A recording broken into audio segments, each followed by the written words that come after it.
అంటే శాస్త్రమునందు గురువు చెప్పినటువంటి మాట యందు పరిపూర్ణమైన విశ్వాసం ఉండి ఇది సత్యము అని నమ్మగలగాలి. ఎప్పుడు నమ్మడం అంటే తనకి కలిసి వచ్చినప్పుడు నమ్మడం కాదు, కాలము తనకు వ్యతిరేకమై నిలబడినప్పుడు, పరిస్థితులు తనకు వ్యతిరేకమై నిలబడినప్పుడు, తాను విమర్శలకి గురైనప్పుడు, తాను అవమానింపబడినప్పుడు, తాను పూజింపబడినప్పుడు ఎల్లవేళలా ధర్మానుష్ఠానమునందు మాత్రం విచలితుడు కాకుండా ఆయన అలా నిలబడగలిగినటువంటి ప్రజ్ఞాశాలి అయితే అటువంటి వాడు చెప్పినటువంటి మాటలు ఏ ఉంటాయో అవి దేశకాలములకు అతీతములై ఎప్పటికీ కూడా మనుష్యులను శాంతి మార్గంలో నడిపించగలిగినవై ఉంటాయి. అందుకే వ్యాసుడి యొక్క ప్రధాన ప్రయోజనమైనటువంటి ఈ సందేశాన్ని ఇవ్వడం అన్నదానికి కారణజన్ముడై వచ్చినటువంటి వాడు భీష్మాచార్యుడు. అందుకే బహుశः నాకు తెలిసినంత వరకు ఈ లోకంలో ఎవ్వరికైనా సరే పితృతర్పణంగా ఇవ్వాలి అంటే తండ్రి బ్రతికి ఉంటే కొడుకు పితృతర్పణం చెయ్యడు. కానీ ఒక్క భీష్మాచార్యుల వారి విషయంలో మాత్రం శాస్త్రం మినహాయింపిచ్చింది. మనిషిగా పుట్టినటువంటి వారు ఎవరైనా సరే తండ్రి జీవించి ఉన్నా సరే మనకి మాఘమాసంలో వచ్చేటటువంటి భీష్మ సంబంధమైనటువంటి తిథి నాడు భీష్మాచార్యుల వారిని ఉద్దేశించి తర్పణ విడిచిపెడతారు. అలా విడిచిపెడతారు అంటే ఆయన అసలు ఈ మానవాళికి చేసినటువంటి ప్రయోజనం, ఆయన జీవితంలో వచ్చినటువంటి ఉద్ధాన పతనాలు, ఆయన ఊంచుకున్నటువంటి తీరు, ఆయన ధర్మాన్ని అందించినటువంటి విధానం, ఆయన ధర్మానికి నిలబడినటువంటి విధానం అంత అద్భుతంగా ఉంటాయి. మీరు ఎప్పుడైనా ఒక విషయాన్ని గమనించండి, చాలా గొప్ప పదార్థం ఒకటి తయారు చెయ్యాలి అని మీరు అనుకోండి, అందులో అనేకమైన శ్రేష్టమైనటువంటి వస్తువులను తీసుకొచ్చి కలుపుతూ ఉంటారు. ఒక్కొక్కసారి ఏవీ కలపకుండా తమంత తాము శ్రేష్టమైనవి ఉంటాయి. గంగాజలం ఉందనుకోండి, అందులో ఏం కలిపితే గొప్ప అవుతుంది అంటే ఏమీ కలపక్కర్లేదు, గంగాజలం గంగాజలంగా పవిత్రం. ఆవు పాలు ఉన్నాయనుకోండి, ఏం కలిపితే పవిత్రం అంటే ఏదైనా కలిపితే దాని పవిత్రత పెరగడం ఉండదు, ఇంకా కొన్ని కలిపితే పవిత్రత పోతుందేమో. ఆవు పాలు తమంత తాముగా పవిత్రం, కానీ కొన్ని ఎక్కువ వచ్చి కూడినటువంటి కారణం చేత మరింత శ్లాఘనీయమైనటువంటి మధురాతి మధురమైనటువంటి విశేషం ఒకటి సంతరించుకుంటుంది, ఏర్పడుతుంది. భీష్మాచార్యుల వారు ఈ లోకంలోకి రావడానికి వెనక కూడా అన్ని సంఘటనలు జరిగాయి. అన్ని సంఘటనలు జరిగితే వాటి యొక్క పరంపర కారణంగా అనేక రకాలైనటువంటి తేజస్సులు వచ్చి ఒక చోట సమాహారమైతే, రాశీభూతమైతే అదే భీష్మాచార్యుడుగా నిలబడింది మహాభారతంలో. అందుకే భీష్ముడి గురించి చదవడం, భీష్ముడి గురించి వినడం, భీష్ముడికి తర్పణ చెయ్యడం, చిట్ట చివరికి భీష్ముడికి తద్దినం పెట్టడం కూడా లోకంలో సంప్రదాయంగా ఉంది. అవి కూడా అంత గొప్పవిగా నిర్ణయింపబడ్డాయి. అంతటి మహితాత్ముడు భీష్మాచార్యుడు. ఆచార్య శబ్దము చేత తాను తెలుసుకున్న దాన్ని ఆచరించి చూపించి లోకమునకు ప్రమాణమై నిలబడినటువంటి వ్యక్తి, శిష్టాచార సంపన్నుడు. అటువంటి భీష్ముడు ఈ లోకంలోకి ఎలా వచ్చాడు, ఎలా జీవనాన్ని సాగించాడు, జాతికి ఏ సందేశం అందించాడు, చిట్ట చివర శరీరత్యాగం ఎలా చేశాడు, ఈ విషయాల యొక్క సమాహార స్వరూపంగా మహాభారతంలో భీష్మాచార్యుడు అన్న శీర్షికన ఆయన అనుగ్రహించినంత వరకు, కృష్ణ పరమాత్మ అనుగ్రహించినంత వరకు పరిశీలనం చేసే ప్రయత్నం చేద్దాం. నేను మీతో ఇప్పుడే కదా మనవి చేశాను, ఒక్కొక్క మహాత్ముడు రావాలి అంటే అనేకమైనటువంటి తేజస్సుల యొక్క కూడిక రావలసి ఉంటుంది. ఏదో ఏలాలభంగ ఘనసార సుగంధి తీర్థం దివ్యం వేచ్చరితి హేమ ఘటేషు పూర్ణం అంటారు వెంకటేశ్వర సుప్రభాతంలో. ఆ పానకంలో యాలుకలు కలిపి అందులో మరింత పరిమళభరితమైనటువంటి ఇతర పదార్థములు కలిపి తయారు చేసినటువంటిది సుగంధభరితమై మరింత రంజకత్వాన్ని ఇచ్చేదిగా ఉంటుంది. అలా భీష్ముడు ఈ లోకంలోకి రావడానికి నేపథ్యంలో కూడా ఆశ్చర్యకరమైనటువంటి సంఘటనలు జరిగాయి. అందులో ఇక్ష్వాకు వంశంలో ఒకప్పుడు మహాభీషుడు అనబడేటటువంటి పేరు కలిగినటువంటి ఒక మహానుభావుడు ఉండేవాడు. ఆయన పరమ ధర్మాత్ముడు అని నేను ఎప్పుడు అన్నా మీరు ఒకటి గుర్తు పెట్టుకోవాలి. కాలం కలిసి వచ్చినప్పుడు ధర్మాచరణం చేసిన వాడు అని కాదు. కాలము ఎదురు తిరిగిన, కష్టమొచ్చిన, ఆపదొచ్చిన ధర్మాచరణమును విడిచిపెట్టకుండా ధర్మమునందు పూనికతో ఇది నన్ను కాపాడుతుందన్న నమ్మకంతో ధర్మాన్ని పట్టుకున్నవాడెవరో వాడు ధర్మాచార తత్పరుడు. అంతటి గొప్ప ధర్మాచార తత్పరుడు ఉత్తమ ధర్మాత్ముడు. అంటే ఆ స్థాయిలో ధర్మాచరణము చేయడము చేత సంతోషం తప్ప ఒకటి కలిసి వస్తే సంతోషం కాదు. మీరు నేనన్న మాట బాగా పట్టుకున్నారో లేదో. దేనికి మీకు సంతోషం అంటే నేను చెయ్యవలసిన ధర్మం చేశాను కనుక. ఆయన దేనికి సంతోషిస్తాడు అంటే కలిసి వచ్చిందని సంతోషించాడు, కలిసి రాలేదని విచారించాడు. మరి ఆయన సంతోషించేది దేనికి? నా ధర్మం నేను చేశాను కనుక. ధర్మము అంటే ఏదో ఒకరికి 10 రూపాయలు ఇవ్వడం కాదు, చెయ్యవలసిన పనిని శాస్త్రమును ప్రమాణముగా చేసుకుని చేస్తే. తస్మాత్ శాస్త్రం ప్రమాణంతే కార్య వ్యవస్థితం. అలా కార్యాన్ని చేస్తే దాన్ని ధర్మాచరణము అంటారు. అటువంటి ధర్మాచరణం చేసినప్పుడు ఒకవేళ కష్టం వచ్చిందనుకోండి, కష్టం వచ్చినా కూడా కష్టాన్ని భరించడంలో నాకేమి ఇబ్బంది లేదు, కానీ ధర్మాన్ని వదిలిపెట్టడం నాకు కష్టం, అందుకని నేను ధర్మమే పట్టుకుంటాను అని ధర్మాన్ని పట్టుకుని సంతోషపడిపోగలిగిన వాడైతే ఉత్తమ ధర్మాత్ముడు అంటారు. అటువంటి ఉత్తమమైనటువంటి కోవకి చెందినటువంటి ధర్మానుష్ఠాన తత్పరుడు ఆ మహాభీషుడు. ఆయన ఇక్ష్వాకు వంశంలో వచ్చినటువంటి వాడు. ఆయన 1000 అశ్వమేధయాగాలు చేశాడు. ఒక్క అశ్వమేధయాగం చేయడమే ఎంతో గొప్ప. అటువంటిది 1000 అశ్వమేధయాగాలు చేశాడు. 100 రాజసూయ యాగములు చేశాడు. అంటే దీని వలన ఏం తెలుస్తోంది అంటే, రఘువంశ కావ్యం చేస్తూ కాళిదాస మహాకవి ఒక మాట అంటాడు, త్యాగాయ సమృతార్థానాం సత్యాయ మితభాషిణాం యశసే విజిగీషూణాం ప్రజాయై గృహమీతినాం అన్నాడు. ఇందువల్ల రఘుమహారాజు గారు గొప్పవారు అంటే ఆయన 4 కారణాలు చెప్పాడు. త్యాగాయ సమృతార్థానాం, సంపాదిస్తాడు రఘుమహారాజు. దేని కొరకు? ఎక్కడ ఆ డబ్బు ఖర్చు పెడితే ఎక్కువ ఉపయుక్తమవుతుందో, ధర్మం నిలబెడుతుందో అక్కడ ఖర్చు పెట్టేయడానికి సంపాదిస్తాడు, అంతేకాని దాచుకోవడానికి కాదు. త్యాగాయ సమృతార్థానాం సత్యాయ మితభాషిణాం. ఎక్కువ మాట్లాడడం చేతకాక కాదు. ఎక్కువ మాట్లాడితే అనృత దోషం వస్తుందేమో, చటుక్కుని నేను చేస్తానులేండి అని అన్న తరువాత ఆ కార్యం చెయ్యలేని పరిస్థితి ఏర్పడుతుందేమో, అనృతం చెప్పిన దోషం వస్తుందేమో, అందుకని ఎక్కువ మాట్లాడటం. సత్యాయ మితభాషిణాం యశసే విజిగీషూణాం. దండయాత్రలు చేశాడు, హింస కొరకు కాదు, కీర్తి కొరకు. ఉత్తమమైనటువంటి కీర్తి యందు అనురక్తి ఉండాలి. కాబట్టి యశసే విజిగీషూణాం ప్రజాయై గృహమీధినాం. ధర్మపత్నిని స్వీకరించి సంసారమునందున్నాడు. ఎందుకు? నిరంతర కామోపభోగము కొరకు కాదు. కేవలము ఆయన తన యొక్క వంశము నిలబడడం కోసమని, ధార్మికమైనటువంటి సంతానమును పొందడం కోసమని ధర్మపత్నిని స్వీకరించి గృహస్థాశ్రమంలో ఉన్నాడు. ఈ 4 చాలా చాలా గొప్ప గుణములు కనుక ఆ వంశం రఘువంశము అని పేరు మారింది. అంటే రఘువు పుట్టిన కారణం చేత ఆ వంశమునకు రఘువంశము అని పేరు వచ్చింది. అంటే ఆయన ఎంత గొప్పవాడో అర్థం చేసుకోవచ్చు. అన్ని యజ్ఞములు చేశారు, అన్ని యాగములు చేశారు అంటే ఎంత దానం చెయ్యవలసి ఉంటుంది అంటే, ఎంత వచ్చిందో ఆదాయం అంతా కూడా మళ్ళీ దాన ధర్మాల రూపంలో లోకంలో 10 మంది సంతోషంగా ఉండడం కోసం వెచ్చించినవాడు అని దాని అర్థం. అందుకే 1000 అశ్వమేధములు చేశాడు, 100 రాజసూయ యాగములు చేశాడు. ఇన్ని గొప్ప పనులు చేసి ఇంద్రాది దేవతలను తృప్తిపరచాడు. దేవతలందరూ కూడా సంతోషించారు.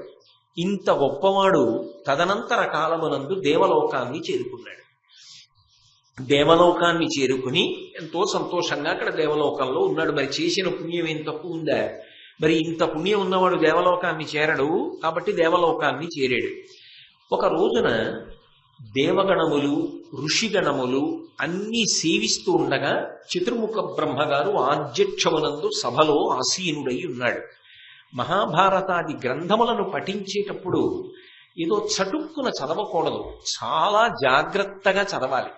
సభ అనబడేటటువంటి మాట, సభ అనబడేటటువంటి వ్యవస్థకి ఎంతో గొప్ప ప్రయోజనం ఉంటుంది, దానికి ఎంతో గౌరవం ఉంటుంది. అన్నిటికన్నా చాలా గొప్పదిగా కీర్తింపబడేది ఏది అంటే సభ. సభ సాక్షాత్తుగా భగవత్ స్వరూపంగా భావిస్తారు. అందుకే యజుర్వేదంలో సభాభ్య సభాపతిభ్యశ్చ ఓ నమో నమో అంటుంది. కాబట్టి అటువంటి సభ తీర్చి ఉన్నప్పుడు ఆ సభలో ప్రవేశించడానికి కొంత అర్హత ఉండాలి. ఏమిటి అర్హత అంటే, ఆ సభలో జరుగుతున్నటువంటి వ్యవహారం ఏది ఉంటుందో, ఒక్కొక్క సభలో ఒక విషయం చెప్పబడుతుంటుంది, ఒక్కొక్క సభలో ఏదో గానం జరుగుతుంది, ఒక సభలో వాద్యం మ్రోగిస్తూ ఉంటారు. దాని యందు నిష్ట కలిగిన వాడై ఉండాలి, దాని మీద అనురక్తి కలిగిన వాడై ఉండాలి. ఆ సభలో ప్రవేశించినప్పుడు ఎలా ఉండాలి అంటే, దేనికన్నా కూడా నాకు ఇది ప్రధానం. సభలో నేను కూర్చుని ఉండగా నా వలన పక్క వాళ్ళకి అందవలసిన ప్రయోజనానికి భంగకరమైన రీతిలో నా ప్రవర్తన ఉండకూడదు. కాబట్టి నేను దానికి తగినటువంటి అధ్యవసాయంతో కూడుకున్న బుద్ధితో సభాప్రవేశం చేస్తానని ముందు మనసుని పవిత్రం చేసుకుని సభాప్రవేశం చెయ్యాలి. అందున ఒక్కొక్క సభకి ఒక్కొక్క గౌరవం ఉంటుంది. మీరు గతంలో గాంధారీ వృత్తాంతం విన్నప్పుడు విన్నారు. ఒక పక్క కృష్ణ పరమాత్మ మాట్లాడుతుండగా, సభ నడుస్తుండగా దుర్యోధనాదులు సభలోంచి బయటికి వెళ్ళిపోవడం చాలా దోషం కింద నిర్ణయం చేసి ధృతరాష్ట్రుడు గాంధారిని పిలిపించి మళ్ళీ దుర్యోధనుడి సభలోకి పిలిపించాడు. అంటే సభని అగౌరవపరిచే రీతిలో ప్రవర్తించరాదు. సభకి ఉండేటటువంటి ఆధ్యక్షము అంటే అధ్యక్ష స్థానము అంత గౌరవనీయమైనవై ఉంటాయి.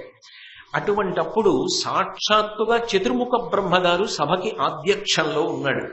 బ్రహ్మగారంటే ఎవరు? సృష్టికర్త, ఈ లోకములన్నిటినీ సృష్టించినవాడు. ఇవి భారతాదులు మనకి కొన్ని నియమాలు చెప్తాయి. కొన్ని చోట్లకు మీరు వెళ్ళారనుకోండి, మీరు ఎక్కువ మాట్లాడే ప్రయత్నం చేయకూడదు, మీరు ఎక్కువ వినే ప్రయత్నం చెయ్యాలి. తండ్రి గారు మాట్లాడుతున్నారనుకోండి, బిడ్డలు వినే ప్రయత్నం చెయ్యాలి. ఎందుకంటే ఆయన సృష్టికర్త, ఆయన కుటుంబాన్ని సృజించాడు. ఆ బిడ్డలు రావడానికి ఆయన ప్రధానమైన కారకుడు, ఆయన తేజస్సే కారణమైంది. కాబట్టి ఆయన మాట్లాడుతున్నాడు అంటే ఆ కుటుంబం యొక్క ఉద్ధరణ కొరకు ఏదో మాట్లాడుతున్నాడు. బిడ్డని ఉద్దేశించి మాట్లాడుతున్నప్పుడు తండ్రి గారు చెప్తున్న దాన్ని శ్రద్ధాభక్తులతో వినాలి. ఒకరు మాట్లాడుతున్నప్పుడు రెండవ వారు చొచ్చుకుని రాకూడదు. అది మర్యాద. అసలు మర్యాదానాంచ లోకస్య కర్త కరైతాచ సహా అంటారు రామాయణంలో. ఆ సభా మర్యాద పాటించడం, పెద్దల దగ్గరికి వెళ్ళినప్పుడు ఆ మర్యాద పాటించడం ఒక వ్యక్తి యొక్క జీవితం వృద్ధిలోకి రావడానికి, సంస్కారవంతుడు అనిపించుకోవడానికి కారణమవుతుంది. మా నాన్నగారు నాతో మాట్లాడుతున్నారు అనుకోండి, ఏదో ముఖ్యమైన విషయం, చటుక్కున వచ్చి మధ్యలో దూరకూడదు. నేను నా పైన ఉండేటటువంటి వారితో మాట్లాడుతున్నాను అనుకోండి, నాకు మార్గదర్శనం చేసే వారితో మాట్లాడుతున్నాను అనుకోండి, మధ్యలో వచ్చి ప్రవేశించకూడదు. ఎందుచేత అంటే ఒకసారి భావతంత్రులు తెగిపోయాయి అనుకోండి, అక్కడ సరిగ్గా వెళ్ళవలసిన సందేశం వెళ్ళదు. పైగా అవతల వారికి విసుగు రావచ్చు, నేను చెప్తుండగా వాడికి నిర్లక్ష్యం అన్న భావన ఏర్పడవచ్చు.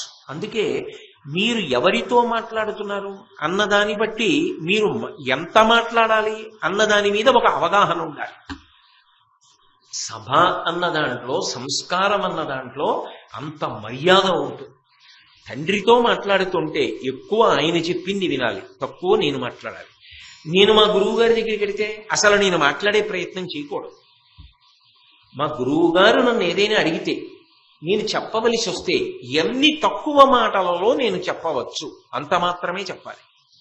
ఎక్కడ నేనది ఎంత గొప్ప కార్యం నా వలన సాధింపబడిన గురువు గారి దగ్గర మాత్రం అలా పౌరుకుని మాట్లాడుకోకూడదు. అది గురువుగారి అనుగ్రహమే. ఎంత తక్కువ వీలైతే అంత తక్కువ మాట్లాడి, ఎంత ఎక్కువ వీలైతే అంత ఎక్కువ వినాలి. ఎవరి దగ్గరికి వెళ్ళి నువ్వు నిలబడ్డావు అన్నదాని విషయంలో ముందు మనకొక అవగాహన ఉండాలి. వారు చెప్పిన దాన్ని మార్గదర్శనంగా మనం ఎలా తీసుకుంటున్నాం, ఎంత ఆచరణ చేస్తున్నాం, ఎంత చక్కగా స్పష్టంగా మన అభిప్రాయాన్ని చెప్పగలుగుతున్నాం. మర్యాద అన్నది సభలో నిలబడడంలో, కూర్చోవడంలో, మాట్లాడడంలో అభివ్యక్తం కావాలి. అది సంస్కారము అంటారు. అందుకే సభ అన్నదానికి అన్ని నియమాలతో ఉంటుంది. ఎందుకని అంటే అది కేవలం ఒక వ్యక్తి సంబంధం కాదు. సభ అనేటప్పటికీ ఒక వ్యవస్థ గౌరవానికి సంబంధించింది. ఒక సభ నడుస్తోందనుకోండి, అది కేవలము తండ్రి కొడుకుల వ్యవహారం కాదు. నేను మాట్లాడుతున్నాను, మీ అందరూ ఎన్నో పనులున్నారు, అన్ని పనులు పక్కన పెట్టేసి నేను మాట్లాడుతుంటే మీకు భారతంలో ఏదో మంచి విషయం దొరుకుతుంది అని వచ్చి ఇక్కడ కూర్చుని వింటున్నారు. వింటున్నప్పుడు ఏ కారణం చేత కూడా అశాస్త్రీయమైన విషయాన్ని నేను చెప్పకూడదు. మీ ప్రవర్తన వలన పక్కన కూర్చుని వినేవారికి ఇబ్బంది కలిగేటట్టుగా మీరు ప్రవర్తించకూడదు. ఎందుకని అంటే అది మీకు నాకు సంబంధించినది కాదు, అందరికీ నాకు సంబంధించిన విషయం. ఏ ఒక్కరి ప్రవర్తన వలన సభ యొక్క గౌరవం పాడవడానికి వీల్లేదు. మాట కాదు, ప్రవర్తన ఎందు కూడా. అది మర్యాద అన్న 3 అక్షరాలకు ఉండేటటువంటి నిర్వచనం. అంత జాగ్రత్తగా ఉండాలి. ఒక సభా ప్రవేశం చేశామంటే, ఒక సభకి వెళ్ళామంటే అంత గౌరవంగా ఉండాలి, అంత గౌరవంగా ప్రవర్తించాలి, అంత గౌరవంగా వ్యవహరించాలి అని మనకి దార్శనికులైనటువంటి పెద్దలు నేర్పుతారు. ఎందుకంటే సభాప్రవేశం ఎవరు చేస్తారు? మిగిలిన జీవులు చెయ్యవు. ఒక్క మనుష్యుడే సభల్లోకి వెళతాడు. వెళుతున్నాడు అంటే దానికి తగినటువంటి సంస్కారాన్ని మనిషి మనసులో ఏర్పాటు చేసుకోవాలి. కాబట్టి ఒకనాడు దేవగణములు, ఋషిగణములు, బ్రహ్మగారు ఆధ్యక్షంలో ఉండగా ఆ సభలోకి ప్రవేశించి ఉన్నాయి. చతుర్ముఖ బ్రహ్మగారంటే సృష్టికర్త. ఇంట్లో తండ్రి గారిది ఎలా గౌరవమో ఈ లోకములన్నిటినీ సృష్టించిన వాడు కాబట్టి ఆయనది గౌరవం. ఆయన మాట్లాడుతున్నా, ఆయన సభలో ఆధ్యక్షంలో కూర్చుని ఉన్నా, ఆ సభలోకి ప్రవేశించినప్పుడు ఆయన ఎదురుగుండా నిలబడిన, ఆయన ఎదురుగుండా కూర్చున్న అంత మర్యాదతో ప్రవర్తించాలి తప్ప ఆ మర్యాదకు భంగము కలిగితే అది కేవలముగా బ్రహ్మగారికి కలిగిన గౌరవభంగం కాదు, సభాగౌరవానికి భంగం. సభాగౌరవానికి భంగం కలిగితే శిక్షార్హం. అది ఇప్పుడున్న నియమం కాదు, ఎప్పటి నుంచో ఉన్న నియమం. మహాభారత కాలంలోనే ఉంది ఆ నియమం. సభ స్థాయిని బట్టి సభాగౌరవానికి భంగం కలిగితే దాని శిక్షార్హమైన నేరంగా పరిగణిస్తారు. అందుకే బ్రహ్మసభలోకి ప్రవేశించినటువంటి దేవతాగణములు, ఋషిగణములు అత్యంత జాగ్రత్తతో నిలబడ్డాయి. ఎందుకని నిలబడి కూర్చున్నవాడు బ్రహ్మగారు అధ్యక్షంలో ఉన్నాడు. చాలా జాగ్రత్తగా, చాలా మర్యాదగా, చాలా గౌరవంగా ప్రవర్తించాలి ఆ సభలో. బ్రహ్మసభ ప్రవేశం అంటేనే అదొక గౌరవం, అదొక అర్హత, అదొక పూజనీయత. దానికి తగినట్టుగా ప్రవర్తించాలి. అందరూ నిలబడ్డారు. మహాభిషుడికి తెలియదా? ఉత్తమ ధర్మాత్ముడు అని ఇందాకనే కదా నేను మీతో మనవి చేశాను. పైగా ఆయన 1000 అశ్వమేధయాగములు చేసినవాడు, 100 అజసూయాగములు చేసినవాడు. అటువంటి మహానుభావుడికి బ్రహ్మగారి సభలో ఎలా ప్రవర్తించాలో తెలియదా? ఆయన కూడా నిలబడ్డాడు. పరమ గౌరవంతో నిలబడ్డాడు, పరమ ధార్మికంగా నిలబడ్డాడు. ఆయన మనసులో ఏ విధమైనటువంటి అన్యమైన ఆలోచన లేదు. నేను బ్రహ్మసభలో ఉన్నాను, దానికి తగిన గౌరవంతో నిలబడాలి అని ఉన్నాడు. అదే సభలోకి గంగమ్మ కూడా ప్రవేశించింది. ఆమె దేవకాంత యొక్క రూపాన్ని పొందింది. అంటే మీకు ఇది వింటున్నప్పుడు ఏమర్థం అవుతోంది? నదులకు అధిష్టాన దేవతలు ఉంటారు. వాళ్ళు ఏ రూపమును కావాలంటే రూపాన్ని పొందుతారు. ఒక్కొక్కసారి నీటి రూపంలో ప్రవహిస్తారు, అది సాధారణ రూపం. నీటి రూపంలో నది ప్రవహిస్తూ ఉంటుంది. దాని అధిష్టాన దేవత వాళ్ళు అలా మారాలి అనుకుంటే దేవకాంత రూపాన్ని పొంది ఆమె దేవసభలో బ్రహ్మగారి ఆధ్యక్షంలో ఉండగా ప్రవేశించింది. ఆమె ఇదే కథలో తర్వాత మనుష్యకాంతగా మారుతుంది. అంటే ఆమె ఎలా కావాలంటే అలా మారగలదు. అది ఆమెకు ఉన్నటువంటి శక్తి. అసలు ఆ శక్తి లేనిది ఏ శక్తిని ఇస్తుంది? ఆ శక్తి నదీ జలములకు ఉన్నది కాబట్టే నదీ జలముల యందు స్నానము అంత గొప్పది అని కీర్తింపబడింది. నదులకు అధిష్టాన దేవతలు ఉన్నారని ఎలా చెప్పగలరు? అస్మాత్ శాస్త్రం ప్రమాణంతే, భారతం లాంటి గ్రంథాలు ప్రమాణం. భారతంలో గంగమ్మ ఒక రూపంతో వచ్చి నిలబడింది బ్రహ్మసభలో అని లేదు. కాబట్టి అధిష్టాన దేవతలు ఉంటారు అనడానికి ఇది ఒక ప్రబల నిదర్శనం. నువ్వు ఫోటో తీశావా, ఫోటోలో పడిందా అంటే దానికి ఎవరు జవాబు చెప్తారు? నమ్ముకున్న వాడికి నమ్ముకున్నంత. నిజంగా శ్రద్ధ ఉంటే శాస్త్రాన్ని ప్రమాణం చేసుకుని నమ్మాలి. కాదంటావా నీ ఇష్టం. అంతేగాని దాని మీద వాదోపవాదాలు ఎందుకుంటాయి? కాబట్టి ఆ గంగమ్మ ఒక దేవకాంత రూపంతో బ్రహ్మసభలోకి ప్రవేశించింది. ఆమె మనసులో ఏ విధమైన అపవిత్ర భావన లేదు. ఆమె కూడా వచ్చి నిలబడింది. మర్యాద అన్న 3 అక్షరాల యొక్క అర్థాన్ని ఎంత గొప్పగా ఆవిష్కరిస్తారో. ఎక్కడి నుంచో గాలి వచ్చింది. గాలి రాదండి, సభ ఇలా ఉన్నప్పుడు ఏదో గాలి వచ్చింది. గాలి వచ్చినప్పుడు ఆమె వస్త్రము భ్రంశమైంది. అంతకన్నా అక్కర్లేదు, మీ అందరూ భారతం చదువుకోవచ్చు. ఆమె వస్త్రం భ్రంశమైంది. దేవతలు ఋషులు ఆ గాలికి ఇలా చూసి గంగమ్మ యొక్క వస్త్రము తొలగింది అని తల తిప్పుకున్నారు. ఎందుకు తిప్పుకున్నారు అంటే బ్రహ్మగారు అధ్యక్షంలో ఉన్నాడు, మనం సభలో ఉన్నాం. తప్పు. మనసు ఇంద్రియములు నిగ్రహింపబడాలని వెంటనే వాళ్ళు దృష్టి తప్పుకున్నారు. ఒక్క మహాభిషుడు ఆమె యందు ఆసక్తితో చూశాడు. చాలు, ఆ ఒక్క వాక్యం చాలు. మీరు పెద్దలు ప్రాజ్ఞులు పట్టుకోగలరు. ఆసక్తితో చూశాడు. ఆయన ఆసక్తితో చూస్తున్నాడన్న విషయాన్ని బ్రహ్మగారు చూశారు. ఆయన అధ్యక్షంలో ఉన్నాడు. సభాధ్యక్షము అన్న మాటకు అర్థం ఏమిటంటే సభ యొక్క అధ్యక్ష స్థాన గౌరవాన్ని, సభా గౌరవాన్ని కూడా నిలబెట్టగలిగిన వాడై ఉంటాడు. అందుకని ఆయన న్యాయమూర్తిగా వ్యవహరిస్తాడు. అది మీకు మహాభారతంలో ఉన్న సంప్రదాయమే ఇప్పటికీ కొనసాగుతోంది. అనేక సందర్భాల్లో అనడానికి ఇంతకన్నా ప్రమాణాలు ఏముంటాయి? ఆయనే న్యాయమూర్తిగా మారుతాడు. సభ మర్యాదకి భంగకరం అనిపించింది అనుకోండి, అప్పుడు ఆయన వెంటనే న్యాయమూర్తిగా తీర్పు చెప్పి శిక్ష వేస్తాడు సభలో సభ్యులకు. కాబట్టి బ్రహ్మగారు చూశాడు, సభ యొక్క మర్యాద పోయింది. ఇది బ్రహ్మసభ. ఇక్కడ వచ్చిన వాళ్ళందరూ పరమ గౌరవంతో నిలబడ్డారు. బ్రహ్మగారి సభలో లాంటివి జరుగుతుంటాయి. అంటే సభకి గౌరవం ఏమిటి? ఇంకా ఏ స్థాయిలో ఉండవలసిన సభ ఆ స్థాయిలో ఉంటేనే మిగిలిన సభలకు మార్గదర్శనం చేస్తుంది. అలా ఉండవలసిన సభలు అలా ఉండకపోతే మిగిలిన సభలకు మార్గదర్శనం చెయ్యలేదు. అందుకని ఇది బ్రహ్మసభ. దీనికే కట్టు లేకపోతే మిగిలిన సభలకి గౌరవం ఏముంటుంది? మిగిలిన సభలలో గౌరవము అన్న మాట ఎలా నిలబడుతుంది?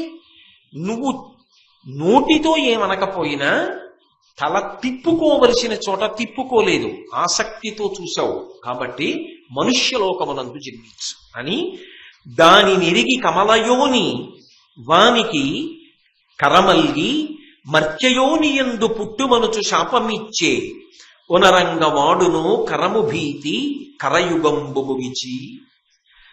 వెంటనే ఆ మహాభీషుడి వంక తిరిగి బ్రహ్మగారు అన్నాడు, నువ్వు చూడకూడని రీతిలో సభలో చూసి గౌరవాన్ని భంగం చేశావు. కాబట్టి మర్త్యయోనియందు అంటే మనుష్యకాంత యందు జన్మించు, అంటే భూలోకానికి వెళ్ళిపో.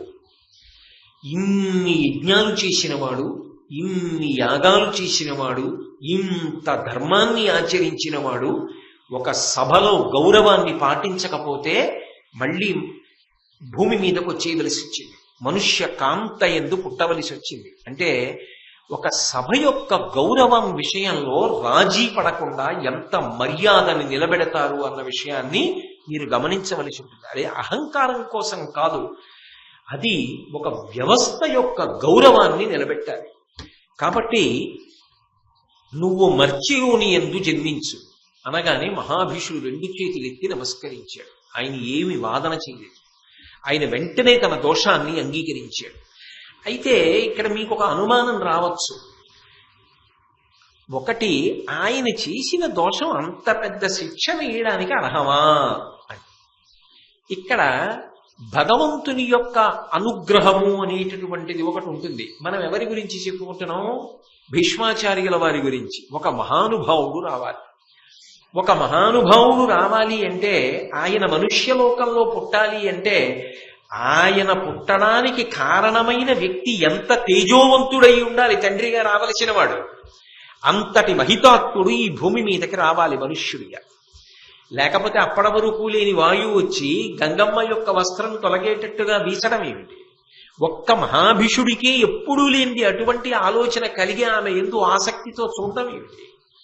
బ్రహ్మగారు కించిత్ కూడా ఆలోచించకుండా సభా గౌరవం భంగమైనప్పుడు ఎంత పుణ్యం చేశావన్న దాంతో సంబంధం లేదు, ఈ శిక్ష అనుభవించవలసింది. అంటే వ్యక్తి పట్ల వ్యక్తి చేసేటటువంటి దోషం కన్నా వ్యక్తి సభ పట్ల చేసే దోషాన్ని అంగీకరించలేదు. వ్యవస్థకి దోషం జరిగిన, సభకి దోషం జరిగిన అది పెద్ద దోషంగా స్వీకరించారు. అందుకని నువ్వు మర్త్యయోనిలోకి వెళ్ళిపో. ఆయన కూడా ఇంత పెద్ద శిక్ష అనలేదు.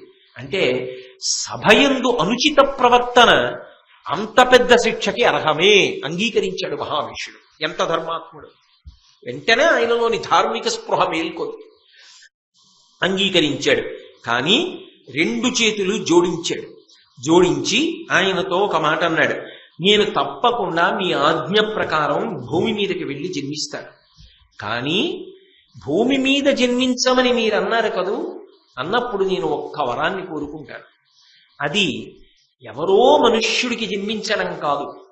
ఎక్కడో మనుష్యుడికి జన్మించడం శాపంగా ఎందుకు రావాలి? అంటే ఇక్కడ వికారములు ఉంటాయి. పుట్టినది, ఉన్నది, పెరిగినది, తరిగినది, మార్పు చెందినది, నశించిపోయినది, 6 మార్పులు. ఈ 6 మార్పులే పెద్ద కష్ట సుఖాలు. ఎందుకంటే శరీరం మారిపోతోంది అనుకోండి, జుట్టు తెల్లబడిపోతోంది అనుకోండి, అదో బెంగ. శరీరం ముడతలు పడిపోతోంది అనుకోండి, అదో బెంగ. కంటికి కళ్ళజోడు వచ్చిందనుకోండి, అదో బెంగ. పళ్ళు ఊడిపోతున్నాయి అనుకోండి, అదో బెంగ. ఒంట్లో ఓపిక తగ్గుతోంది అన్నారనుకోండి, అదో బెంగ. మృత్యు వస్తుందేమో అని పెద్ద వయసు వస్తుంటే ఒక బెంగ.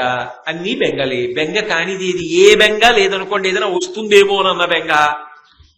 వాడికి అప్పటికేం లేదు, కానీ తర్వాత ఏమైనా వస్తుందేమో అని బెంగ.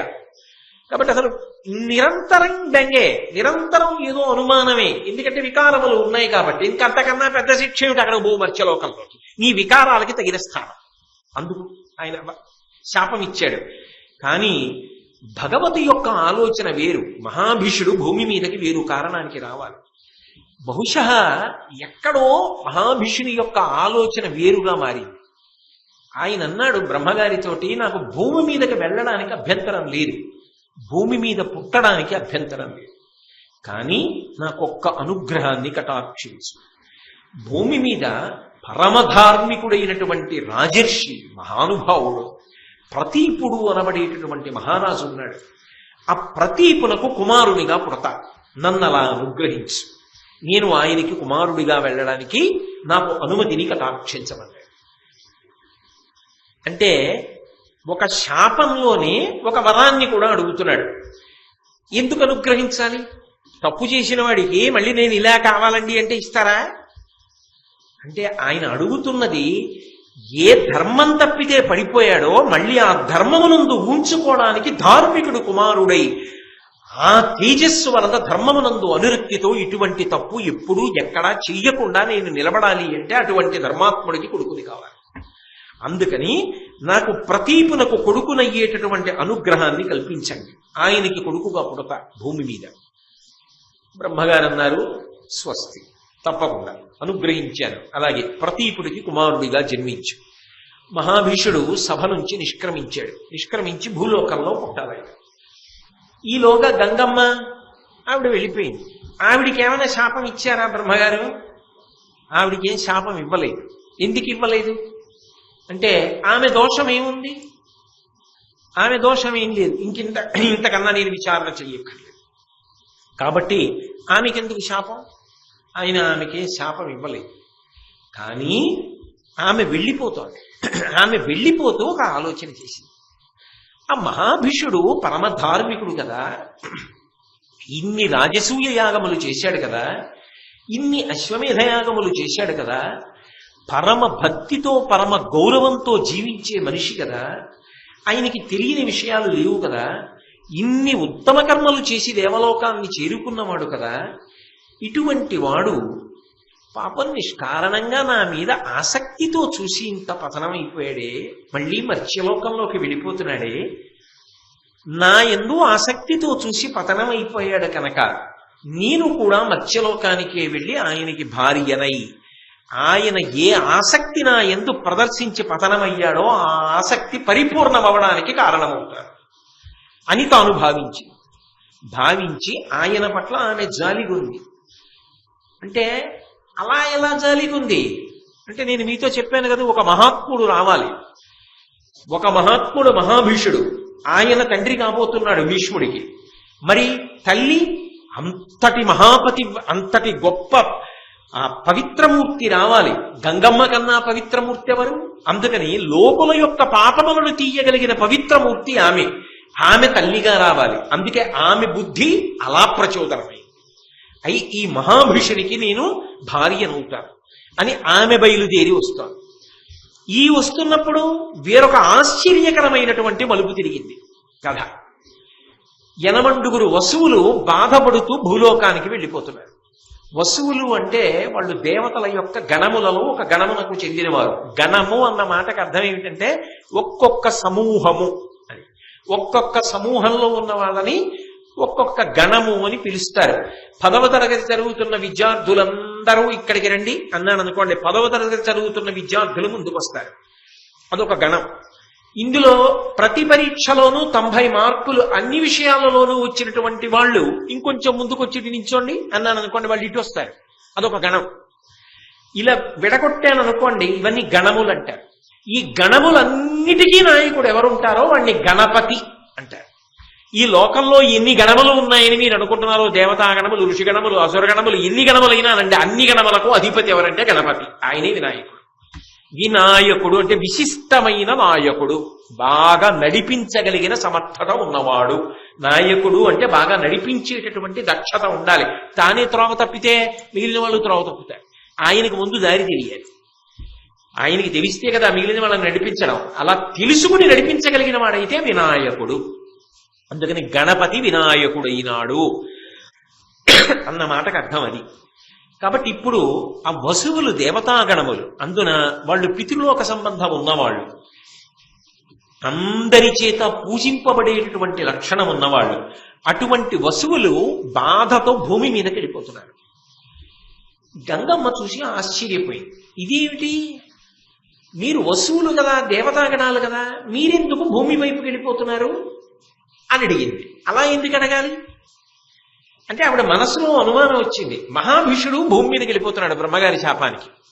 అయ్యో పాపం శాపం పొందాడే నా మీద ఆసక్తితో చూసి నేను వెళ్ళిపోతున్నాను భూలోకానికి, వీళ్ళు వచ్చేస్తున్నారు ఏమిటి భూలోకానికి. ఎక్కడో కలుస్తోంది, మధ్యలో ప్లస్ పడుతోంది. మొదట మహాభీషుడు కదిలాడు, తర్వాత గంగమ్మ కలిసింది. అంటే మహాభీషుడు ప్లస్ గంగమ్మ ప్లస్ వసువులు, అంటే ఇన్ని కలిస్తే కాని పానకం తయారవట్లా. ఒక భీష్ముడు రావడానికి ఇన్నిటిని కదుపుతున్నారు. ఎవరు కదుపుతున్నారు వెనక? ఎవరో ఉన్నారు. వారెవరో తెలియక్కర్లేదు, కానీ ఆ ఉన్నాడన్నవాడు ఉన్నాడని నమ్మగలిగిన వాడికి వాడు ఈశ్వరుడు. వాడిని మీరు ఏ పేరుతో పిలిచినా అభ్యంతరం లేదు. ఈ కదలికల వెనక వాడున్నాడు అని నమ్మితే వాడు ఈశ్వరుడు. అది అలా తిరుగుతోంది అనుకోండి, దాని కదలికల వెనక విద్యుత్ శక్తి ఉంది. అది లేకపోతే అది కదలదు. విద్యుత్ శక్తి తీసేస్తే అది కదలకుండా తెలుస్తుంది. విద్యుత్ శక్తి తెలుస్తుందా? విద్యుత్ శక్తి కనపడుతుందా? విద్యుత్ శక్తి కనపడదు. కానీ కదులుతున్నటువంటి ఆ యంత్రం వెనక విద్యుత్ శక్తి ఉంది, నడిపిస్తోంది. కాబట్టి విద్యుత్ శక్తి ఉందన్నదే నమ్మకం. భూమి కదులుతోంది కాబట్టి కదుపుతున్నవాడు ఉన్నాడు, వాడు ఈశ్వరుడు. గాలి కదులుతోంది కాబట్టి కదుపుతున్నవాడు ఉన్నాడు, ఈశ్వరుడు. నేను మాట్లాడుతున్నాను కాబట్టి నాతో మాట్లాడిస్తున్నవాడు ఉన్నాడు, ఈశ్వరుడు. నేను కదులుతున్నాను కాబట్టి నన్ను కదుపుతున్నవాడున్నాడు, వాడు ఈశ్వరుడు. వాణ్ణి మీరు ఏ పేరుతో పిలవండి, స బ్రహ్మ సశివ సహరి సేంద్ర సోక్షర పరమస్వరాట్ రాజాధిరాజాయ ప్రసహ్య సాహిని. ఉన్నాడని నమ్మింది నిజమైతే జీవితం క్రమశిక్షణలోకి వెళ్ళిపోతుంది. కాబట్టి ఎవరో ఉన్నారు, వారు వీటన్నిటినీ కదుపుతున్నారు. అందుకని ఆవిడ నోటి వెంట ఆ ప్రశ్న వచ్చింది, మీరెందుకు ఎడుతున్నారు భూలోకానికి అని అడిగాడు. తాను భూమి మీద కెడుతోంది, మహాభీషుడు భూమి మీద కెడుతున్నాడు, వసువులు ఎందుకు వస్తున్నారు? ఇదే ఆవిడ అనుమానం. అంటే వాళ్ళు అన్నారు, మమ్మల్ని వశిష్ఠ మహర్షి శపించాడు, మహాభీషుణ్ణి బ్రహ్మగారు శపించారు. వసువుల్ని బ్రహ్మర్షి శపించాడు. వాళ్ళు బ్రహ్మర్షి శాపానికి వస్తున్నారు. ఎందుకు శపించాడు మిమ్మల్ని అని అడిగింది. మేము తప్పు చేశాం. ఆయన నందినీ ధేనువుని అపహరించాం. ఎక్కడ ఎంత మాట్లాడతారో అంతే మాట్లాడతారు. నందినీ ధేనువుని అపహరించాం. ఆ నందినీ ధేనువుని అపహరించినప్పుడు ఆయన మా మీద చాలా ఆగ్రహాన్ని చెందాడు. ఆగ్రహాన్ని చెంది మీ అందరూ కూడా భూమి మీద మర్త్యలోకంలో పుట్టండి అని శపించాడు. అలా శపిస్తే మేమందరం ఆయన్ని వేడుకున్నాం. నిజమే, నీ నందినీ ధేనువుని అపహరించడం తప్పు కదూ, అందుకని మమ్మల్ని శపించావు. మేము చేసిన దోషానికి శిక్ష పడిపోయింది. అంటే తప్పు అని తెలుసుకుంటే ఎదురు వాదించకుండా అంగీకరించారు. అది వాళ్ళ యొక్క గొప్పతనం, అది వాళ్ళ సంస్కారం. కాబట్టి మేము వెళ్ళిపోతాం. కానీ మేము యనమండుగురం వసువులం. యనమండుగురిలో 7 చేసిన తప్పు తక్కువ. ప్రధానమైన నిందితుడు ఎవరు అంటే, ఎక్కువ తప్పు చేసిన వాడు, అసలు నందినీ ధేనువుని అపహరించడానికి ప్రధానమైన కారణమైన వాడు 8వ వాడు, ప్రభాసుడు అనబడేవాడు. ఆయన వలన జరిగింది అపహరణ వృత్తాంతం. అందుకని ఆయనకి పెద్ద శిక్ష వెయ్యండి, మాకు చిన్న శిక్ష వెయ్యండి. ఆయన ఆలోచించాడు. నిజమే, వీళ్ళ తప్పు తక్కువ, ఆయన తప్పు ఎక్కువ. అందుకని ఆయన అన్నాడు, మీరు మర్త్యలోకానికి వెళ్ళి బహు తక్కువ కాలం ఉండండి, ఆయన చాలా కాలం ఉంటాడు. ఉండడమే పెద్ద శాపం. ఎన్ని కష్ట సుఖాలు, ఎన్ని ఇబ్బందులు, ఇన్ని భరించాలి కదూ. అందుకని దీర్ఘాయుష్మంతుడవుతాడు, చాలా కాలం ఉంటాడు భూమి మీద. 8వ వసువు. మీరు ఉండక్కర్లేదు, మీరు తక్కువ కాలం ఉండి వచ్చేస్తారు మళ్ళీ. కాబట్టి వెళ్ళండి తప్పకుండా. మీ ఆజ్ఞ, నీ మాట కాదనగలిగిన వాడెవరు అని మేము బయలుదేరి వస్తున్నాం. నువ్వు కనబడ్డావు. అమ్మ, నువ్వెక్కడికి ఎడుతున్నావు అని అడిగారు వాడు. ఆవిడంది, బ్రహ్మసభలో ఇలా జరిగింది. పాపం మహాభీషుడి మీద నాకు జాలి కలిగింది. ఆయనకి భార్యనవుదామని నేను వెడుతున్నాను. ఆయన మర్త్యలోకంలో పుట్టాలిగా ప్రతీప మహారాజుకి. ఆయన ప్రతీప మహారాజుకి కుమారుడై పుట్టిన తరువాత నేను ఆయనకి భార్యనవుతాను, అందుకని నేను వెడుతున్నాను. వెంటనే వాళ్ళన్నారు, అమ్మా, ఈ మహాభిషుడు భూమి మీదకెళ్ళి ప్రతీప మహారాజుకి కుమారుడై పుట్టి నిన్ను భార్యని చేసుకున్న తరువాత బిడ్డల్ని పొందాలనుకుంటాడుగా. బిడ్డల కోసమే కదా ఎవడైనా భార్యని స్వీకరిస్తాడు. అప్పుడు నువ్వు ఒక్క ఉపకారం చెయ్యి. నీకన్నా మాకు గొప్ప గర్భం ఎక్కడ దొరుకుతుందమ్మా? నువ్వు గంగమ్మవి, నీ కడుపున పుడతాం. నువ్వు పుట్టగానే మమ్మల్ని తీసుకెళ్లి గంగలో పడాయి. అంటే ఏమిటి? అమ్మ కడుపులోంచి వచ్చిన వాళ్ళు అమ్మ ఊళ్ళో పడిపోతారు. చూసే వాళ్ళకి ఎలా ఉంటుంది? గంగలో పారేసింది అన్నట్టు ఉంటుంది. గంగలో పడేస్తే మేమవుతాం, ప్రాణం పోతాం. భూమి మీద పుట్టామా లేదా? పుట్టాం. ఉన్నామా లేదా? ఉన్నాం. పడేసే వరకు ఉన్నాంగా. పొత్తిళ్లలో ఉన్న వాళ్ళని పొత్తిళ్లలోనే పారాయి, నీళ్లలో. చూసే వాళ్ళకి కఠినంగా కనపడుతుంది, కానీ మా శాపం పూర్తయిపోతుంది. వశిష్ఠ మహర్షి అలా కదా మాకు శాపం ఇచ్చారు, తక్కువ కాలంలో వచ్చేస్తాం. అంటే ఆవిడంది, అంతవరకు బానే ఉంది కానీ మరి మహాభిషుడు ప్రతీప మహారాజు గారికి కొడుకుగా వస్తున్నాడు కదా, నన్ను భార్యగా స్వీకరించిన తరువాత దీర్ఘాయుష్మంతుడైన కొడుకు కావాలి అని ఆయన మనసులో కోరిక ఉంటుంది కదా. అందున మహాభిషుడు సామాన్యుడు కాడు కదా. అంతటి మహానుభావుడు భూమి మీద పుట్టిన తరువాత ఆయనకి కలిగినటువంటి కుమారుడు గొప్ప తేజోవంతుడు, దీర్ఘాయుష్మంతుడు, సర్వశాస్త్ర సంపన్నుడు కావాలని ఉంటుందా? ఉండదా? కాబట్టి మీలో ఒకడు దీర్ఘాయుష్మంతుడు కావాలి. కాబట్టి 7 గంగలో వదిలేస్తా, 8వ వాడు బతకాలి. వాళ్ళన్నారు, అమ్మా, వశిష్ఠుడి శాపం కూడా అదే, మా అదృష్టం. 8వ వాడు ప్రభాసుడు అన్నవాడు ఉన్నాడు, వాడు దీర్ఘాయుష్మంతుడు కావాలని వశిష్ఠ మహర్షి శాపంలో ఉంది. కాబట్టి వాడు ఖచ్చితంగా దీర్ఘాయుష్మంతుడు అవుతాడు. అంతేకాదు, అమ్మా,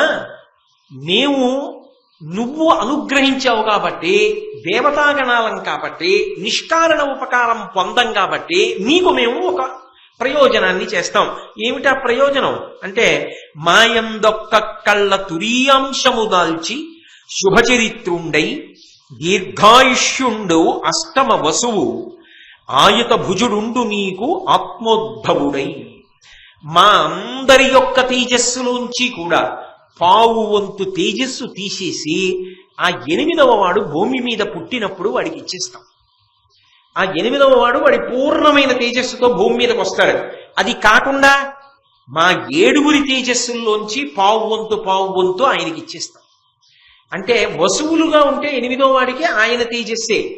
కానీ ఆ వసువులలో 8వ వాడు భూమి మీదకి మనుష్యుడిగా వచ్చినప్పుడు మాత్రం ఒక వసువు తేజస్సే కాదు, మిగిలిన 7 తేజస్సుల్లోంచి 7 పావు వంతుల తేజస్సు కూడా అందులోకి చేరిపోతుంది.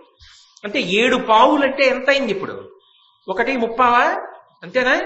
కాబట్టి 1/3 కలుస్తుంది. ఆయన 1 కాకుండా ఇంకో 1/3 కలుస్తుంది తేజస్సు. అంత తేజస్సు కలుస్తుంది. కాబట్టి అమ్మ నీకు సంతోషమేనా? దీర్ఘాయుష్మంతుడు అంత తేజోవంతుడు నీకు కుమారుడిగా వస్తాడు. కాబట్టి మా 7 జన్మించినప్పుడు మాత్రం గంగలో విడిచిపెట్టే. లోకానికి చూడడానికి కఠినంగా అనిపిస్తుందమ్మా, కానీ ఇది దేవకార్యం. ఎవరికి అర్థం కావాలి? మేము తిరిగి మా తేజస్సులను పొంది దేవతాగణాల్లోకి వెళ్ళిపోతాం. మమ్మల్ని అలా అనుగ్రహించు అంటే గంగమ్మంది తప్పకుండా అలా చేస్తారు. అంటే ఎవరో కదుపుతున్నారు, ఎవరో నడుపుతున్నారు. ఇప్పుడు మీరు లెక్క కట్టండి. ముందు మహాభీషుడు కదిలాడు. ఎవరు? సామాన్యుడు కాడు. 100 రాజసూయాగములు 1000 అశ్వమేధయాగములు చేసినటువంటి ఒక ఉత్తమమైన ధార్మికుడు ఈ భూమి మీద పుట్టబోతున్నాడు. అందున ప్రతీప మహారాజు గారి యొక్క కుమారుడిగా పుట్టబోతున్నాడు. అంటే మహాపరాక్రమవంతుడు, మహాతేజస్శాలి అవుతాడు. మహాభిషుని యొక్క తేజస్సుని మారు రూపంగా వస్తాడు ఆ పిల్లవాడు. పైగా ప్రతీప మహారాజు గారి యొక్క మనవడవుతాడు కదూ. కాబట్టి ప్రతీప మహారాజు గారి పోలికలు కొన్ని వస్తాయా రావా? అంటే మహాభిషుడు ప్లస్ ప్రతీపుడు ప్లస్ ప్రతీపుని యొక్క భార్య పోలిక. మరి నాయనమ్మ పోలిక కూడా ఉంటుందా ఉండదా? ఉన్నప్పుడు ఆమె మహాసాధ్వి, ఆవిడ సునందాదేవి. ఆ సునందాదేవి పోలిక రావాలా వద్దా? కాబట్టి ప్లస్ సునందాదేవి ప్లస్ తన తల్లి పోలిక, లోకములన్నిటినీ పవిత్రం చెయ్యగలిగినటువంటి గంగమ్మ. కాబట్టి తల్లి పోలిక ప్లస్ గంగమ్మ ప్లస్ 7 యొక్క వసువులలో పావు వంతు తేజస్సు. అంటే 1/3/4 ప్లస్ తేజస్సు ప్లస్ ఇంకా ఎన్ని ఎడతాయో చూద్దరు గాని అప్పుడైతే భీష్ముడు. అంటే ఎన్నిటిని తీస్తున్నారు? ఎందుకు అంటే వ్యాస ప్రయోజనం నడవాలి. మహాభారతంలో శాంతి పర్వంలో, అలాగే మహానుభావుడు ఆ అనుశాసనిక పర్వంలో లోకానికి ఎన్నో ధర్మాలు చెప్పగలగాలి అంటే అంపశయ్య మీద పడుకుని కూడా అది ఒక్క భీష్ముడైతేనే చెప్పగలడు. ఇన్ని తేజస్సులు కలిస్తే తప్ప అటువంటి మహా ధార్మికుడు, అంత గొప్ప వ్యక్తి ఈ లోకంలోకి ఎలా వస్తాడు? అంటే ఎవరో కదుపుతున్నారు. ఇంకా ఎంత దూరం కదుపుతారో, ఇంకా ఎన్ని జరుగుతాయో అంటే జరిగే సంఘటనలను బట్టి మీరేం గమనించవలసి ఉంటుంది. ఓ వీళ్ళు ఇంత గొప్ప వాళ్ళనమాట. అంటే ఈ తేజస్సు కలుస్తోంది భీష్ముడిగా. ఈ తేజస్సులన్నీ కలిపి ప్రాణం పోసుకొని భీష్ముడిగా వస్తాయి భూమి మీదకి అని మీరు లెక్క కట్టుకోవాలి. ఇంకా నా ఈ ప్లస్ లెక్క ఎంత దూరం పెడుతుందో చూద్దురు గాని. కాబట్టి ఇప్పుడు గంగమ్మ అంగీకరించింది. వసువులు సంతోషించి భూమి మీదకు వచ్చేస్తున్నారు. అదో జనన మరణ చక్రం. వాళ్ళు వచ్చి మళ్ళీ అమ్మ కడుపున పుట్టడానికి ఎంత చక్రంలో తిరగాలో అంత చక్రంలోనూ అలా వేచి ఉండవలసిందే. అందుకే వాళ్ళు వచ్చి ఉండిపోయారు. అలాగా ఉండిపోయిన తరువాత ఆయన బయలుదేరి వచ్చాడు. ఎవరు? మహాభీషుడు. బ్రహ్మగారి శాపవశాత్తు ప్రతీప మహారాజు గారి కొడుకున పుట్టాలి కదా. ఆయన ఎదురు చూస్తున్నాడు ప్రతీపుడికి కొడుకుగా పుట్టడానికి. ప్రతీపుడు రాజ్య పరిపాలన యందు, ధర్మానుష్ఠానమునందు, భార్యతో కలిసి నిర్వహించవలసినటువంటి ఉత్తమ కర్మలను చేయుట యందు పరమ అనురక్తితో పరమ ధార్మికమైన జీవనం చేస్తూ ఒక రోజున గంగానది ఒడ్డున కూర్చుని గొప్ప తపస్సులో ఉన్నాడు.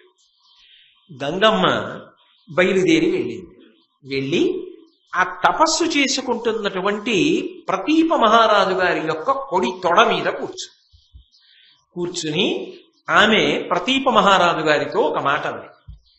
ఏను జిహ్నుకన్య ఇంద్రసమాన నీ సద్గుణావళులకు సంతసిల్లి భానుతేజ నీకు భార్యగా వచ్చితి ఇష్టమున పరిగ్రహింపు నన్ను. ఆమె ప్రతీప మహారాజు గారి యొక్క కుడి తొడ మీద కూర్చుని ఆయన తపస్సులోంచి బహిర్ముఖుడు కాగానే ఆయన వంక చూసి అంది, ఏను జిహ్నుకన్య. అబద్ధం చెప్పడం. నేను జహ్నువు యొక్క కుమార్తెని. ఎందుకంటే జహ్నువు యొక్క కుడి చెవిలోంచి బయటికి వచ్చింది కాబట్టి జాహ్నవి అని పేరు. ఆయన యొక్క తనూభవ. గంగకి జాహ్నవి అని పేరు. నా పేరు జన్నుకన్య. గంగని ఇంద్ర సమాన, ఇంద్రుడితో సమానమైనదాన్ని, అంత తేజోవంతురాలి. ఎందుకు వచ్చాననుకుంటున్నావు?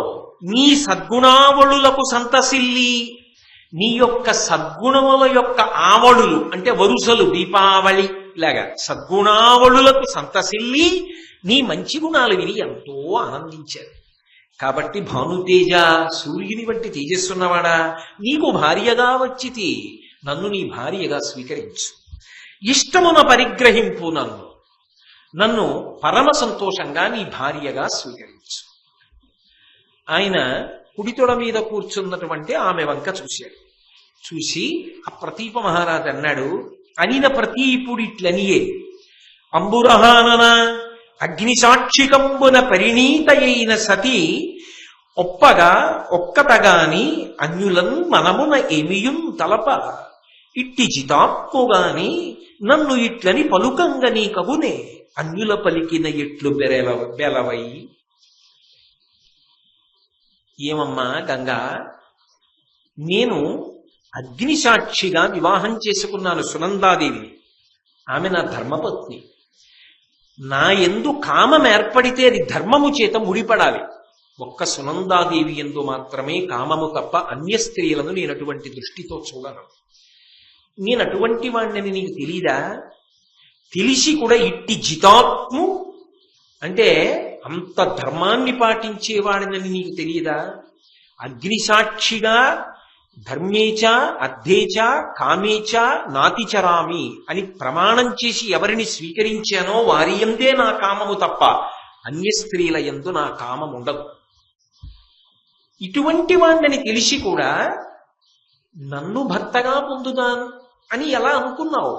నిన్ను భార్యగా స్వీకరించమని అడుగుతున్నావే, వచ్చి నా తొడ మీద కూర్చున్నావే, ఇలా అడగచ్చా అని. అయినా ఇక్కడ ధార్మికమైన ఒక లోపం జరిగింది. పురుషుని యొక్క ఎడమ తొడ మీద కూర్చునేది ఎవరు అంటే భార్య ఒక్కతే. ఒక్క భార్య మాత్రమే ఎడమ తొడ మీద కూర్చుంటుంది. అందుకే వామాంక స్థిత జానకి పరిలసత్కోదండ దండంకరే చక్రంచోద్భకరీడ బాహుయుగళే శంఖం శరం దక్షిణే బిభ్రాణం జలజాత పత్ర నయనం భద్రాద్రిమూర్ధ్ని స్థితం కేయూరాది విభూషితం రఘుపతిం సౌమిత్రయుక్తం భజే అని. వామాంక స్థిత జానకి పరిలసత్, రామచంద్రమూర్తి యొక్క ఎడమ తొడ మీద కూర్చుంటుంది సీతమ్మ భద్రాచలంలో. ఎడమ తొడ మీద కూర్చుంది అంటే దాని అర్థం ఏమిటంటే భార్య. కుడి తొడ మీద ఎవరు కూర్చోవాలి? కొడుకులు కానీ కోడళ్ళు కానీ వాళ్ళందరూ కూడా పుత్రపుత్రికా సంబంధము, కూతురు కానీ కుడి తొడ మీద కూర్చోవాలి.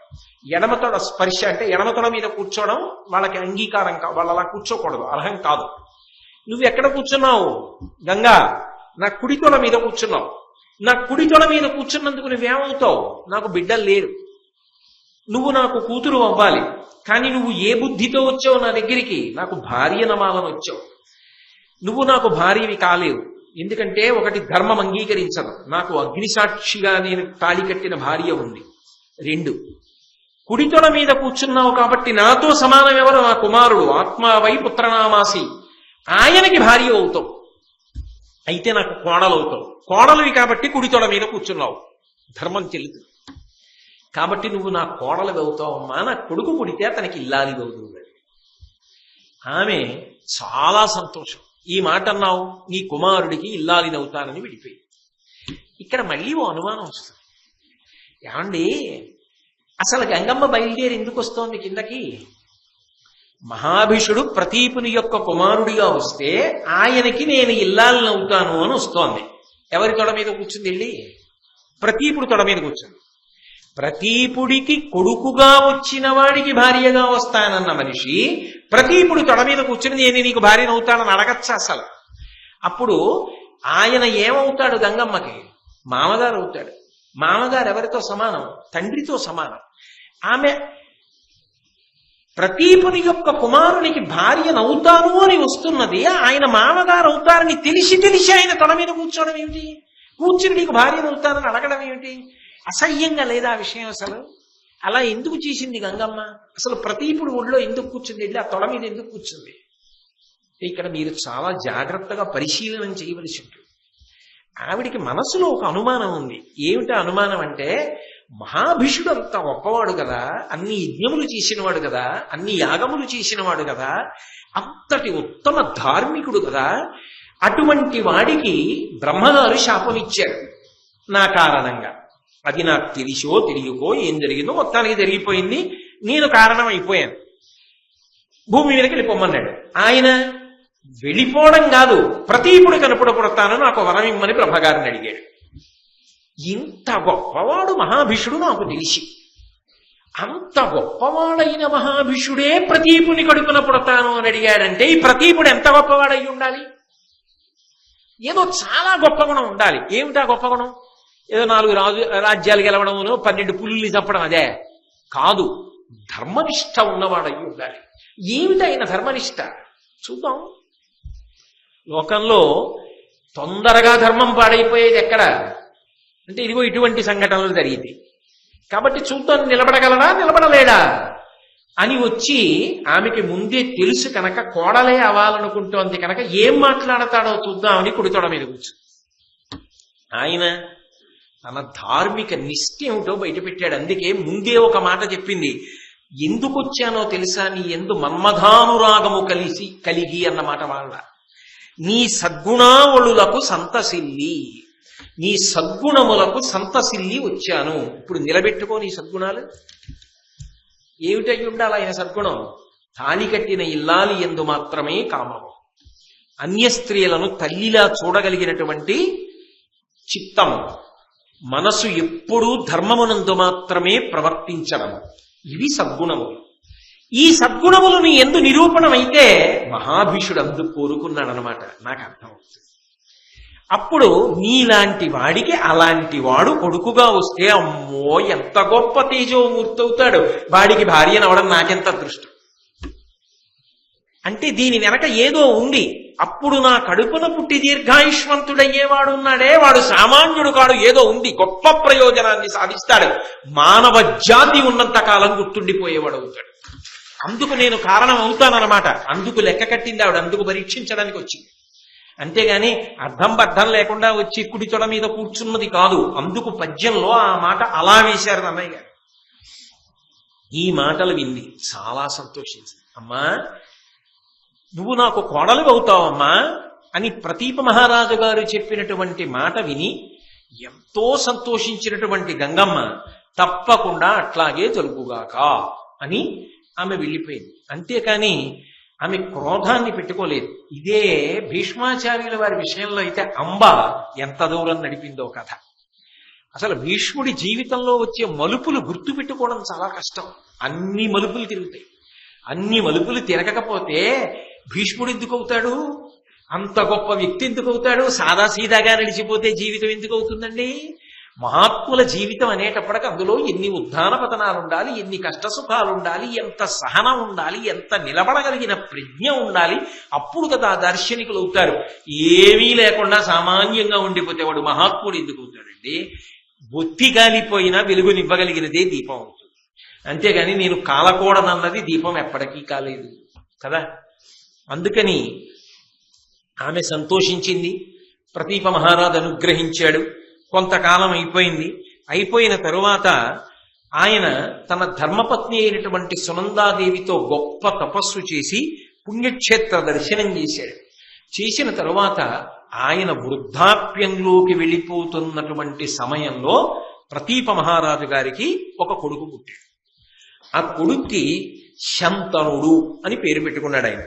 అధిక పుణ్యమూర్తులైన ఆ ఇరువురకును అమరనిభుడు కౌరవాన్వయంబు వెలుగుచుండ పుట్టే వీరాగ్రగణ్యుండు సంతతార్థదాయి శంతనుండు.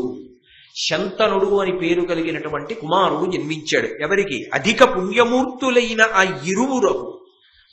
ఆ దంపతులు ప్రతీప మహారాజు సునందాదేవి ఉన్నారే, ఎంత మంచి పేరండి. సునంద 3 అక్షరాలు ఆడపిల్లలకి పెట్టడానికి యోగ్యమైన పేరు. అంత గొప్ప ఇల్లాలు ప్రతీప మహారాజు గారి కూతురు. ఏమో అలాంటి పేర్లన్నీ కనుమరుగైపోతున్నాయి. ఆ సునందాదేవి ఉందే, ఆమెకు ప్రతీప మహారాజు గారికి కలిసి జన్మించినటువంటి ఆ ఉత్తమమైనటువంటి పిల్లవాడు అమరనిభుడు. దేవతలు ఎటువంటి కాంతితో ఉంటారో అటువంటి కాంతి కలిగిన వాడు. కౌరవాన్వయంబు వెలుగుచుండ పుట్టే. కురు మహారాజు గారు పుట్టిన కారణం చేత, వంశకర్త అయిన కారణం చేత వంశానికి కౌరవ వంశము అని పేరొచ్చింది. వంశకర్త అయిన కురు మహారాజు గారి యొక్క వంశంలో పుట్టినటువంటి పెద్ద దీపం ఆ పిల్లవాడు. వీరాగ్రగణ్యుండు, వీరులలో అగ్రగణ్యుడు, అంత గొప్ప వీరుడు.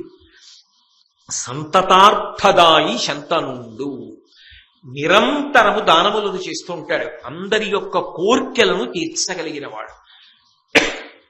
ఎవరిని చూస్తే లోకం శాంతిస్తుందండి? ఎవరిని చూస్తే సంతోషపడతారు అంటే ఎప్పుడూ అవతల వారు ప్రశాంతంగా ఉండాలని, అవతల వారు సంతోషంగా ఉండాలని ఆలోచించగలిగిన వాడు, తన సాధ్యమైనంత వరకు అవతల వాళ్ళ యొక్క ఉన్నతి కొరకు పాటుపడగలిగిన వాడు ఎవరుంటాడో అటువంటి వాడిని చూసినప్పుడు లోకం ఆనందిస్తుంది.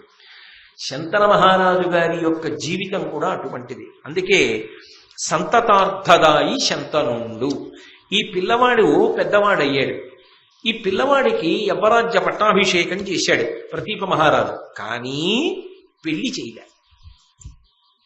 ఏం చేయాలి? న్యాయానికి కొడుక్కి పెళ్లి చేసి తపస్సు కోసం అని చెప్పి వానప్రస్థాశ్రమానికి అరణ్యాల్లోకి వెళ్ళిపోతాడు. కానీ ఇక్కడ విచిత్రం ఏమిటంటే కొడుకుని యవ్వరాజ్య పట్టాభిషేకం చేసి కూర్చోబెట్టాడు. అంటే మీరు ఇక్కడ ఒక్క విషయాన్ని గమనించాలి. ఎంత గొప్పవాడు కానివ్వండి, ఎంత అంతఃపురాల్లో ఉన్నవాళ్ళు కానివ్వండి, ఎంతంత భోగభాగ్యాలు అనుభవించిన వాళ్ళు కానివ్వండి, ఒక వయసు వచ్చిన తరువాత మాత్రం అన్యవ్యాపకాన్ని అంగీకరించేవారు కాదు. ఇక కొడుకు తనంత తాను నిలబడగలడు అంతే. ఇంకా ఉన్న ఓపికంతా ఎక్కడ వెచ్చిస్తావు? మరప్పుడు నీ జన్మ ప్రయోజనం ఏమిటి? జీవుడు ఏమైపోతాడు? అందుకే జీవ ప్రయోజనం అనేటటువంటిది అత్యంత ప్రధానం. ఇవాళ నువ్వు ఒక స్థానంలో ఉన్నావు, భర్త ఓ స్థానం, తండ్రి ఒక స్థానం. నీ ఓపిక ఉడిగిపోయే వరకు సంపాదిస్తూ కూర్చో. ఈ ఓపిక ఉడిగిపోయి ఊపిరి ఆగిపోతే పంచుకునే వాళ్ళు ఉంటారంతే. నిన్ను ఉద్ధరించేవాడు ఎవడుంటాడు? ఓపిక అయిపోయాక ఏం చేస్తావు? ఈ శరీరము ఈశ్వరుడిచ్చిన గొప్ప వరం. ఈ శరీరంలో ఓపికంతా ఉడిగిపోయి చేయడానికి ఏమీ లేనప్పుడు ఏం చేసుకుందాం అనుకుంటున్నావు? దేనికోసం? ఆ సంపాదన మీద వ్యామోహం. ఎందుకంత వెర్రి? ఎన్నాళ్ళు సంపాదిస్తావు? నీ జీవుడి గురించి నీకు ఆలోచన ఉండక్కర్లా? ఇది తెలియక మాట్లాడడం హ్రస్వదృష్టి, ప్రాపంచిక దృష్టి. అది తెలిసి మాట్లాడడం ఉండవలసిన సహేతుకమైన దృష్టి. అందుకే తన జీవుడి గురించి తాను ఆలోచించుకునేవారు. ఇక్కడ మా అబ్బాయి రాజయ్యాడు, యువరాజయ్యాడు, పెళ్ళయింది, మనవలు పుడతారు, మనవరాళ్ళు పుడతారు, ఇలా కూర్చుంటే నా జీవుడు ఏమైపోవాలి?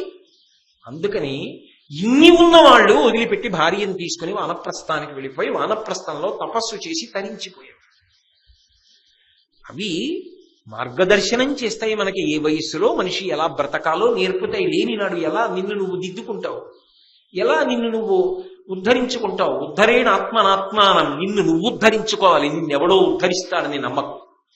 కాబట్టి ఆయన కొడుక్కి యవ్వరాజ్య పట్టాభిషేకం చేసి అడవులకు వెళ్ళిపోయాడు తపస్సు చేసుకోవడానికి. ప్రతీప మహారాజు ఎవరు? ఇంత తపస్సు చేసిన వాడు కూడా మళ్ళీ వెళ్ళిపోయాడు. ఈయనకి పెళ్లి మాత్రం చేయలేదు. కానీ వెళ్ళిపోయే ముందు మాత్రం ఒక మాట చెప్పాడు. ఏమని చెప్పాడంటే, తను మధ్య తానొక్క కన్య సురనదీ తటమున నన్ను కనిన ఆ కన్యక చూచి నీవిట్టి కమనీయ రూపవు ఒనరా నా సుతునకు భార్య వగుమన్న ఒడబడి ఈయగునియే కావున దాని తగ వివాహమగుము నెయ్యమునను. ఒకానొకప్పుడు నేను కుమార గంగానదీ తీరంలో తపస్సు చేసుకుంటున్నాను. తపస్సు చేసుకుంటూ ఉండగా నా దగ్గరికి చాలా అందమైనటువంటి ఒక స్త్రీ వచ్చి నా తొడ మీద కూర్చుని భార్యనవుతానని అడిగింది. నువ్వు కుడి తొడ మీద కూర్చున్నావు, కుదరదు, నాకు కోడలు ఇవ్వదువు గానివి అని చెప్పాను. ఆమె వెళ్ళిపోయింది. నేను ఆమెకు మాట ఇచ్చాను, నీకు తగిన ఇల్లాలు నిర్ణయం చేసేశాడు తండ్రి. ఆమె నాకిప్పుడు కనపడలేదు, ఆమె కనపడి నీకు పెళ్లి చేసే వరకు నేను ఉండడం కుదరదు. కాబట్టి తండ్రి మాట, ఆమె కనపడినప్పుడు ఇల్లాలిగా స్వీకరించు. ఆమె వస్తుంది ఇప్పుడు మళ్ళీ. వచ్చినప్పుడు నా మాట జ్ఞాపకం తెచ్చుకో, ఇల్లాలిగా స్వీకరించు. పెళ్లి చేయలేదు. అమ్మో, ఏమి ధార్మిక నిష్ట అండి, ఏమి నమ్మకం! ఎంత తన జీవోద్ధరణ కొరకు ప్రయత్నం అంటే నిజానికి మీరు ఒక్కటి గమనించండి, సమాజ ప్రయోజనానికి పెద్దపీట వేశాడు తప్ప వ్యక్తి ప్రయోజనానికి పెద్దపీట వెయ్యలేదు. వ్యక్తి ప్రయోజనానికి పెద్దపీట వేస్తే మా అబ్బాయికి పెళ్లి అవ్వాలి కదండి, ఆ అమ్మాయి కనపడాలి కదా అని చెప్పి వెళ్ళిపోయిన తర్వాత అమ్మాయి రాకపోతే నీ చెప్పానని వీడు ముసలాడైపోయి కూర్చుంటే, కాబట్టి ఆ అమ్మాయి రావద్దు, వచ్చాక వీడికి ఆ అమ్మాయికి పెళ్లి చేసేసి వంశాంకురాన్ని చూసేసి వెళ్ళిపోతాను. అప్పటి వరకు అంతఃపురంలో కూర్చుంటాను. ఎవరికి తెలిసి అప్పటి వరకు ఉంటాడు ప్రదీపుడని? నిత్యమా జీవితము నీటిపై బుగ్గ. ఆయన తపస్సు మీద ఆయనకి నమ్మకం, ఆ వచ్చి మాట్లాడిన ఆవిడ మాట మీద ఆయనకి నమ్మకం. కాబట్టి వస్తుంది, తిరుగులేదు, తన మాట సత్యం. కాబట్టి కోడలు వచ్చినట్టే వంశం నిలబడి తీరుతుంది, ఏం బెంగలేదు. మేం చేసిన తపస్సు అంతా ఎక్కడికి పోతుంది, కాబట్టి వంశం నిలబడుతుంది, తన నమ్మకం. కానీ మరి ఇంతకాలం ఎందుకున్నాడు అంతఃపురంలో? ప్రజలకి దిక్కు కావాలి, ప్రజల్ని ధార్మికంగా పరిపాలించేటటువంటి రాజు కావాలి. అందుకే తను కొడుకుని కన్నాడు, ఆ కొడుకుని పెద్దవాణ్ణి చేశాడు, యవరాజ్య పట్టాభిషేకం చేసి కూర్చోబెట్టాడు. ధార్మికంగా ప్రజల్ని పరిపాలన చేయి, మన వంశంలో ఉన్న పెద్దల్ని గుర్తుపెట్టుకో, ప్రజల్ని కన్న బిడ్డల్లా పరిపాలించు అంటే తన వ్యక్తిగతమైన కోరికలకు పెద్దపీట వేశాడా, సమాజ హితమునకు పెద్దపీట వేశాడా? అంటే సమాజ హితమునకు పెద్దపీట వేశాడు. దేశము అరాచకమైపోవడానికి వీల్లేదు, అందుకని తను కొడుకుని యవరాజ్య పట్టాభిషేకం చేశాడు. కోడలు రావాలి, మనవలు పుట్టాలి, దాని గురించి తాను ఆలోచించాడు. తాను నిష్క్రమించాడు, మాట చెప్పి వెళ్ళిపోయాడు. కోడలు వస్తుంది ఒకనాడు, నేను మాట ఇచ్చాను, ఆ అమ్మాయి వస్తుంది, స్వీకరించు చెప్పి వెళ్ళిపోయాడు. శంతనుడు తప్పకుండా అలాగే స్వీకరిస్తానని నాన్నగారు. సంస్కృత భారతంలో శంతన మహారాజు గారి గురించి కొన్ని విశేషాలు చెప్పారు. అందులో అన్నారు, జీర్ణం ఆయన యం కరాభ్యాం స్పృశతి జీర్ణం ససుఖమశ్నుతే పునర్యువాచ భవతి తస్మాత్తం శంతనం విదుహు. ఆయనకి శంతన మహారాజు అని ఎందుకు పేరు పెట్టారంటే, ఆ పిల్లవాడు పుట్టినదాదిగా ఎంతటి ధార్మిక నిష్ట కలిగిన వాడు, ఎంత తపశ్శక్తి సంపన్నుడు. మరి వచ్చిన తేజస్సు ఎవరు? మహాభీషుడు. ఎంత తపశ్శక్తి సంపన్నుడంటే బాగా వృద్ధాప్యంలోకి వెళ్ళిపోయి గడగడ వణికిపోతున్నటువంటి వాళ్ళ దగ్గరికి వెళ్ళి శంతన మహారాజు గారు తన చేత్తో ఇలా ముట్టుకుంటే వాళ్ళు పునర్యుయాచ భవతి, వాళ్ళకి మళ్ళీ యవ్వనం వచ్చేది. అంటే వృద్ధులు మళ్ళీ యవ్వనం పొందేటట్టుగా తన యొక్క కరస్పర్శ చేత అనుగ్రహించగలిగిన వాడు. అదే పనిగా బోర్డులు పెట్టి ముట్టుకోవడమే పనిగా పెట్టుకున్నవాడని కాదు దాని ఉద్దేశ్యం. ఆయన అనుగ్రహించి ముట్టుకున్నాడు అనుకోండి, ఒక వృద్ధుడు యవ్వనంలోకి వెళ్ళిపోతాడంటే కాలచక్రములో వచ్చేటటువంటి వికారములు ఏముంటాయో దాన్ని వెనక్కి తిప్పగలిగిన సమర్థుడు అంటే ఈశ్వరాంశ సంభూతుడు. అంటే అది సామాన్యమైన తేజస్సు అయితే అలా చేయగలరా? కాలంలో కొన్ని పరిణామములు జరిగిపోతాయి, కాలంలో కొన్ని వికారములు వచ్చేస్తాయి. కాలములో వచ్చే వికారములను వెనక్కి తిప్పడం ఎవరికి సాధ్యం కాదు. ఇంకా వృద్ధాప్యంలో ఉన్నవాడిని యవ్వనంలోకి ఎవరు తీసుకెళ్ళగలడు? కానీ ఆయన తన స్పర్శ చేత, ఆయన ఇలా ముట్టుకున్నాడు అనుకోండి, వృద్ధుడు యవ్వనంలోకి ఎడతాడు. అలా తీసుకెళ్ళగలిగిన వాడు కాబట్టి పునర్యువాచ భవతి. ఎలా అంటే యం కరాభ్యాం స్పృశతి, తన చేత్తో ముట్టుకుంటే చాలా అలా అనుగ్రహించగలడు. అలా ఇవ్వగలిగిన శక్తి కలిగిన వాడు కాబట్టి శంతన మహారాజు అని పిలిచాడు. అసలు నిజానికి యవ్వనంలో ఉండగా ఏ అనురక్తితో ఉండాలో ఆ అనురక్తి కన్నా ఈ ఓపిక భగవత్ శక్తి కోసం, భగవంతుని అనుగ్రహానికి ఉపయోగించాలని భార్య సునందాదేవి, ప్రతీప మహారాజు కూడా అంత తపస్సుకి పుణ్యక్షేత్ర దర్శనానికి ఉపయోగించి, అయ్యో రాజ్యం కోసం సంతానాన్ని పొందాలి కదా అని వృద్ధాప్యంలో కొడుకుని కన్నారు. కాబట్టి శాంతస్య యజ్ఞే సంతానస్తస్యాత్ సశాంతను, ఆయన పరమ ప్రశాంత చిత్తులైపోయి వృద్ధులైపోతూ ఉండగా ప్రతీప మహారాజుకి సునంద మహాదేవికి పుట్టినటువంటి వాడు కనుక శంతన మహారాజు అని పిలవబడ్డాడు. ఈ రెండు కారణముల చేత శంతనుడు అని పిలవబడ్డాడు. శంతన మహారాజు గారి గొప్పతనం ఏమిటంటే, మిగిలిన రాజులందరినీ గెలిచి చక్రవర్తి కావడం కాదు, నీలాంటి చక్రవర్తి ఉంటే మేము ఎంత గొప్పగా ఉంటాము అని రాజులందరూ వచ్చి స్వచ్ఛందంగా ఇన్ని చక్రవర్తిగా పట్టాభిషేకం చేశారు. అఖండ భూమండలాన్ని అలా పరిపాలించాడు శంతన మహారాజు. అంతటి గొప్పవాడు. అటువంటి శంతన మహారాజు గారు ఒకనాడు గంగానదీ తీరానికి వెళ్ళాడు.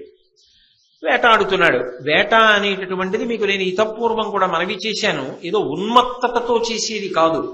క్రూర మృగముల సంఖ్య పెరిగిపోయి అవి గ్రామాలలోకి పట్టణాలలోకి ప్రవేశించి జనపదాల్ని నశింప చేయకుండా, సాధు జంతువుల్ని హింసించకుండా ప్రభువులు పూర్వం ఏం చేసేవారంటే కొన్నిటిని నిగ్రహించేవారు, కొన్నిటి సంఖ్య తగ్గించేసేవారు. దానితో పాటుగా తాము గురి చూసి కొట్టగలిగిన నైపుణ్యాన్ని పరిశీలించుకోవడానికి కూడా అదొక అవకాశంగా ఉండేది. అందుకే వేటాడేవారు. అలా వేటాడడం కోసం వెళ్ళాడు శంతన మహారాజు గారు. వెళ్ళి గంగానదీ తీరంలో అరణ్యాల్లో వేటాడాడు. వేటాడి ఒక చోట కూర్చున్నాడు. కూర్చునేటప్పటికీ ఆయనకు ఒక స్త్రీ కనపడి ఆయన చూసి వెంటనే ఆలోచన చేశాడు, ఈమె దేవకాంతయ, రాక్షసకాంతయ, పన్నగకాంతయ, గంధర్వకాంతయ, ఈమె మనుష్యకాంత మాత్రం కాదు. ఎందుకంటే మనుష్యలోకంలో ఇంతటి తేజోంశ సంభవులైనటువంటి వ్యక్తులు ఉండే అవకాశం ఉండదు.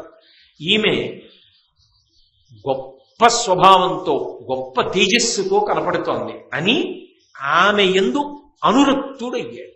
ఆమె తిన్నగా నడిచి దగ్గరికి వచ్చి నిలబడింది. చెప్పాడుగా ప్రతీప మహారాజు.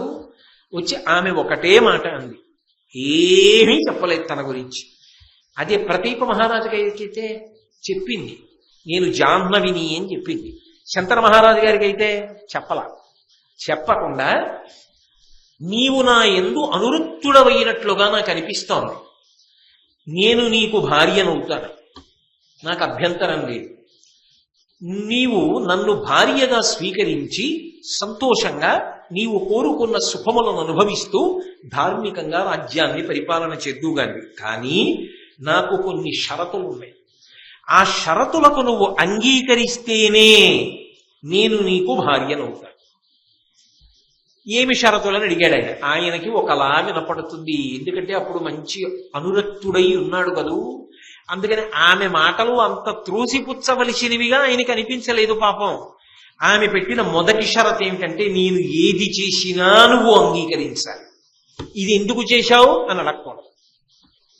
ఆయన ఏమనుకున్నాడంటే, అంత కాని పని ఎందుకు చేస్తుంది అసలు? ఇంత తేజస్సు కలిగినది, ఇంత తెలివైన పిల్ల, అన్నిటిని మించి మా నాన్నగారు చెప్పిన పిల్ల, నేను ఎందుకు చేస్తున్నావని అడగవలసిన పని చేస్తుందా అని అనుకున్నాడు. కాబట్టి నేను ఏది చేసినా నువ్వు అంగీకరించాలి. ఇది ఎందుకు చేస్తావు, చెయ్యొద్దు అని నువ్వు అడ్డు పెట్టకూడదు.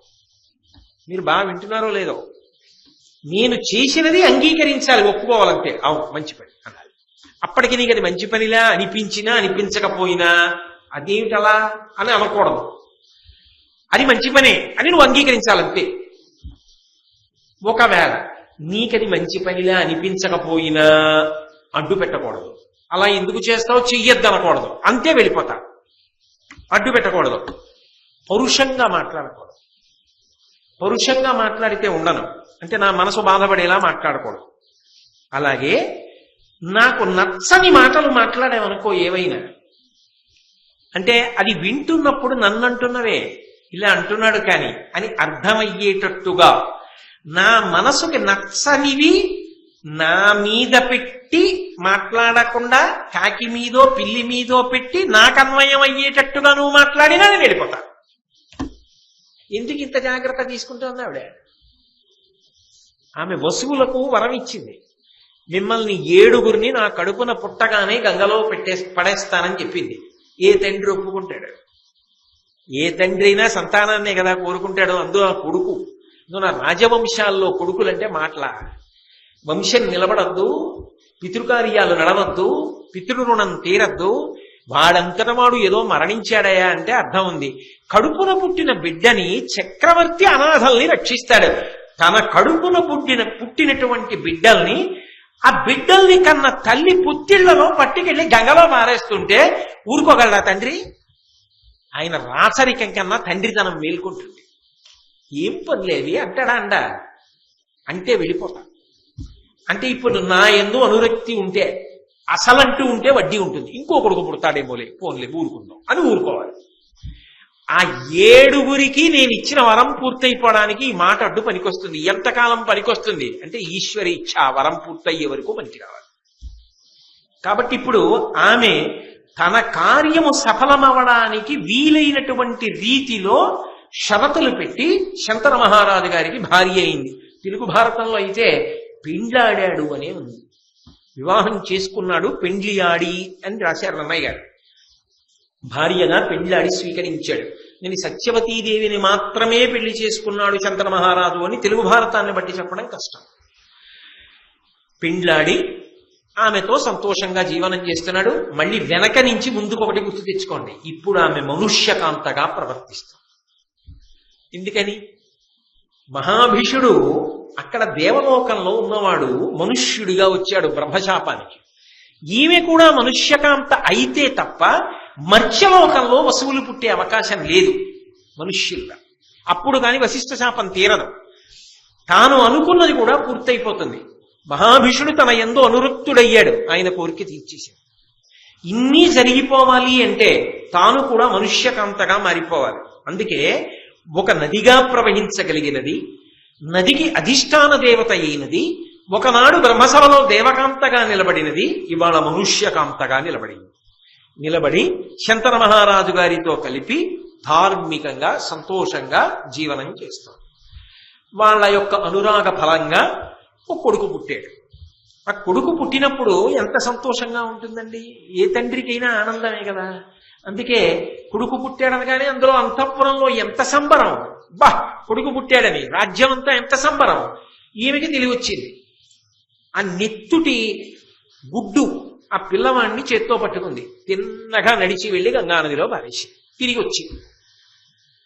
ఏమని అడిగితే ఎవరు అడగాలి? ఊళ్ళో వాళ్ళు అడిగే సంసారం కాదది, రాజుగారి భార్య. రాజుగారు అడగాలి. ఆయన భర్త, దైవం అన్నీ ఆయన అడగాలి. ఆయనే అడగలేదు. ఎందుకు అడగడం? ముందే షరతు పెట్టిందిగా, నాకు ఇది నచ్చలేదనకూడదు, నువ్వు అడ్డు చెప్పకూడదు, నా మనసు పట్ల గాయపడేటట్టుగా పరుషంగా మాట్లాడకూడదు, నా మనసు బాధపడేటట్టు ఏవి ప్రసంగం చేయకూడదు. అందుకని అన్ని విధాలుగా తలుపులు వేసేసిందిగా. ఆయన దీనన్నింటికీ పర్యవసానం ఏమిటి? మౌనంగా ఊరుకున్నాడు. ఇంకా ఏం చేయగలడు? నిశ్శబ్దంగా ఊరుకున్నాడు. తర్వాత రెండో కొడుకు పుట్టాడు. మళ్ళీ పట్టుకెళ్ళి గంగలో పారేసి ఇలా 7 కొడుకులు పుట్టాడు. 7 కొడుకుల్ని పుట్టిన వాళ్ళని పుట్టినట్టే పట్టుకెళ్ళేది గంగలో పడేసేది. లోకానికి మాత్రం ఎంత బాధాకరంగా కనిపిస్తుంది ఆ సన్నివేశం. అసలు ఇటువంటివి దినపత్రికల్లో చదివినా ఎక్కడైనా విన్నా కూడా మనసుకి ఎంతో క్లేశంగా ఉంటుంది. ఏమా ఈ ధూర్త చేష్టితాలని. అటువంటిది మహానుభావుడు శంతన మహారాజు గారికి పుట్టినటువంటి బిడ్డల్ని గంగమ్మే పట్టుకెళ్ళి అలా పారేయడం ధూర్త చేష్టితంగా అనిపిస్తుంది. కానీ నీకు అనిపించదు. ఎందుకని అంటే దాని వెనక నేపథ్యం మీరు విన్నారు కాబట్టి నిజానికి వాళ్ళకి శాప విమోచనం అయిపోయింది. అంతే వశిష్ఠ శాపం, వాళ్ళు వెళ్ళిపోవాలి దేవతా పదవుల్లోకి మళ్ళీ. అందుకని వాళ్ళని 7 పట్టుకెళ్ళి గంగలో పడేసి ధర్మ సూక్ష్మం అంతే అక్కడ. మరి ఇప్పుడు ఆ తరువాత 8వ కుమారుడు పుట్టాడు. ఆ 8వ కొడుకు పుట్టగానే తండ్రికి ఆసక్తి అనురాగము పెళ్ళుబుకి. ఎందుకని పుట్టవలసిన వాడు కదూ, దీర్ఘాయుష్మంతుడు కదూ. తండ్రి మాట్లాడాలి, మాట్లాడితే తప్ప బ్రతకడం. తండ్రి రక్షిస్తే బ్రతకడం కాదు, అమ్మ పాలిస్తే బ్రతకడం కాదు, తండ్రి మాట్లాడితే తప్ప బ్రతకనివాడు. అదో విచిత్రం.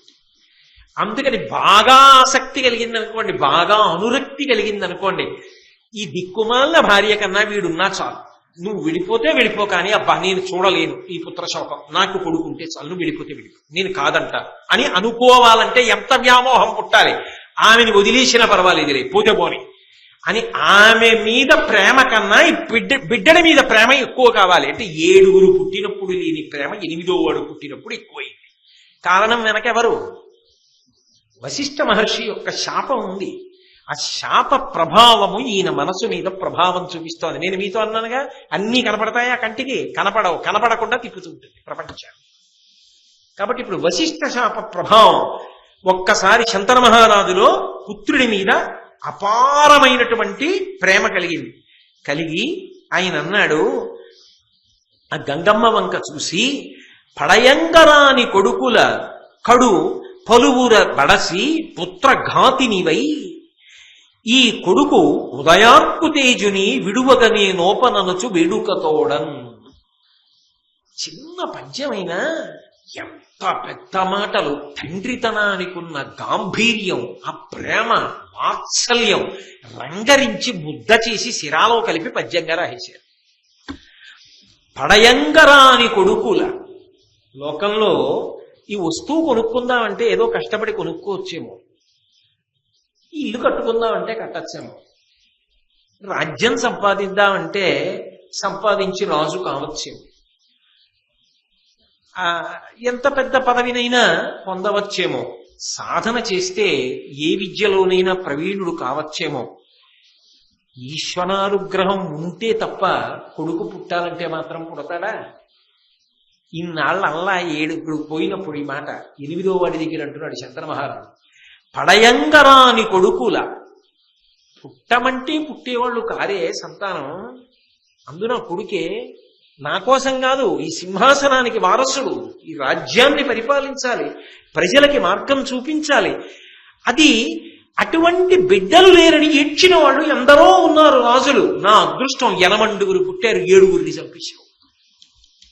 పడయంగరాని కొడుకుల కడుబరువుర బడసి పుత్ర ఘాతినివైతివి. నువ్వే చంపేశావు పిల్లల్ని. తల్లి బ్రతికిస్తుంది పిల్లల్ని. లేక లేక పిల్లాడు పుట్టినా, పిల్లవగానే పిల్లాడు పుట్టినా ఒకలాగే ఆనందం పొందేది ఎవరు అంటే మొట్టమొదట లోకంలో తల్లి. అమ్మనయ్యాను అని ఆనందపడిపోతుంది. నువ్వేం చేశావు? పట్టుకెళ్ళి పిల్లల్ని చంపేశావు. అంటే ఇప్పుడు ఏమవుతోంది? ఇటు పెరుగుతోంది ప్రేమ, ఇటు తరుగుతోంది. అంటే ఇది వదలడానికి సిద్ధపడుతున్నాడు, ఆ బిడ్డల్ని ఉంచుకోవడానికి సిద్ధపడుతున్నాడు. ఇదే కథని మలుపు తిప్పుతుంది. ఇది భీష్ముడు ప్రాణాలతో ఉండడానికి కారణమవుతోంది. ఏదో బుద్ధి ప్రచోదనం వెనక ఉండి చేయిస్తోంది. 7 విషయంలో చేయించనిది 8వ వాడి విషయంలో చేయిస్తోంది. అది ఏది అన్నది మీ ఇష్టం వచ్చిన పేరుతో పిలుచుకోండి. కాబట్టి ఈ కొడుకు ఉదయార్క తేజుని, ఈ పిల్లవాడు ఉదయిస్తున్న సూర్యబింబంలా ఉన్నాడే, మరి ఉండడు.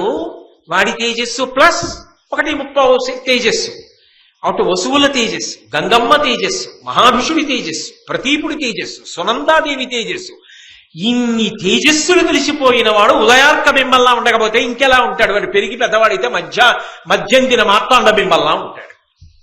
కాబట్టి ఉదయిస్తున్న బాలసూర్యుడిలా ఉండడు, ఉదయిస్తున్న సూర్యబింబంలా ఉన్నాడు, వెలిగిపోతున్నాడే ఈ పిల్లాడు. విడువగనే నోపననుచు వేడుకతోడన్. ఈ పిల్లవాణ్ణి నేను వదిలిపెట్టను, నువ్వు తీసుకెళ్ళడానికి వీల్లేదు. ఆమె నవ్వింది. నేను చేసే పనికి అడ్డొచ్చావు, నేను వెళ్ళిపోతాను. వెళ్ళిపో, నేను ముందే నిర్ణయించుకున్నాను ఆ విషయంలో.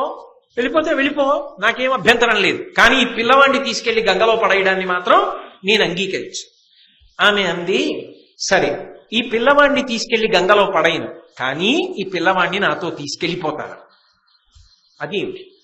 మళ్ళీ ఎందుకు నీతో తీసుకెళ్ళిపోవడం అంటే, వీడికి విద్యాబుద్ధులు చెప్పిస్తాడు, వీడిని ప్రయోజకుడిగా తీర్చిదిద్దుతాడు. నువ్వు ఈ బిడ్డడికి తండ్రిని అని మురిసిపోయే కొడుకుని చేసి నీకిచ్చి, నేను నీ జీవితంలో భార్యనైనందుకు ఆనందపడిపోతాను. ఇప్పుడు ఒక్క మాట మీరు బాగా గుర్తుపెట్టుకోండి. ఆమె భార్యాత్వానికి పట్టాభిషేకం చేసింది. ఏ స్త్రీ అయినా ఎప్పుడు ఆనందపడిపోతుంది? వృద్ధాప్యం వచ్చిన తరువాత తనని కట్టుకున్నవాడు ఆ కొడుకు భుజం మీద చెయ్యేసి ఆసరా తీసుకోవడానికి వీలుగా ఓ కొడుకుని కనిచ్చేశాను ఆయనకి అంటే, అమ్మయ్యా అని ఆనందపడి విద్యాబుద్ధులు చెప్పించి యోగ్యుడై కొడుకు తండ్రి పక్కన నిలబడ్డాడనుకోండి చాలు. ఆయనకి ఆసరా ఉంది, కొడుకు ఆసరా, నేనేమైపోయినా పర్వాలేదంటుంది. అది స్త్రీల యొక్క అమృతత్వం, వాళ్ళ త్యాగమయమైన బుద్ధి. కాబట్టి ఇప్పుడు అంటే కూతుళ్ళున్నా కూడా అల్లుడు వస్తాడు, మనవాళ్ళు వస్తారుగా, అని కొడుకు విషయంలో పక్కనే ఉంటాడు కాబట్టి మరింత సేద తీరుతుంది తల్లి అన్న మాటలో అంత తప్పు పట్టడానికి ఏముంటుంది అందులో. కాబట్టి విద్యాబుద్ధులు నేర్పించి యోగ్యుడైన కుమారుడిగా తర్ఫీదు ఇచ్చి నీకు తీసుకొచ్చి అప్పచెప్తా. గంగమ్మ నా భార్య, ఆమె వలన ఇంత ఉత్తముడైన కుమారుడు కలిగాడు నాకని నువ్వు మురిసిపోవాలి. అలా నువ్వు ఆనందపడిన నాడు నాకు సంతోషం. ఇంత ప్రేమైక హృదయమే ఇంతగా నేను సంతోషించాలని కోరుకుంటున్నదానివే, కొడుకుకి విద్యాబుద్ధులు నేర్పిస్తానంటున్నావే, ఇంత ప్రయోజకుణ్ణి చేస్తానంటున్నావే, నేను పడైకే అన్న తర్వాత ఈ మాటలు అన్నావు. ఇన్నాళ్ళు పట్టుకెళ్ళి గంగలో పారేశావు, మరి ఆ ప్రేమ ఏమైపోయింది? వద్దంటే పైకొచ్చిందా, వద్దనకపోతే ఇంకిపోయిందా? మరి ఇన్నాళ్ళు ఎందుకు ఇలా అమ్మలా మాట్లాడలా? ఇన్నాళ్ళు ఎందుకు నేను సంతోషించాలని భార్యగా మాట్లాడలా? వాళ్ళు కొడుకులేగా, అప్పుడు ఎందుకు రాలా నీకు ఈ ఆలోచన? నాకు లేక కాదు, ఎందుకు రాకూడదో, నేను చేసినది ఎంత గొప్ప పనో, ఎందువల్ల ఇలా చెయ్యవలసి వచ్చిందో రేపు సాయంకాలం 7 గంటలకి చెప్తాను నీకు శంకర మహారాజా అని గంగమ్మ బయలుదేరింది పిల్లాన్ని తీసుకుని అన్న దగ్గర ఆపి, మళ్ళీ రేపు 7 గంటలకి ప్రారంభం చేద్దాం. మంగళాశాసన పరై మదాచార్య పురోగమై సర్వైశ్చ పూర్వైరాచార్యై సత్కృతాయాస్తు మంగళం. మంగళం.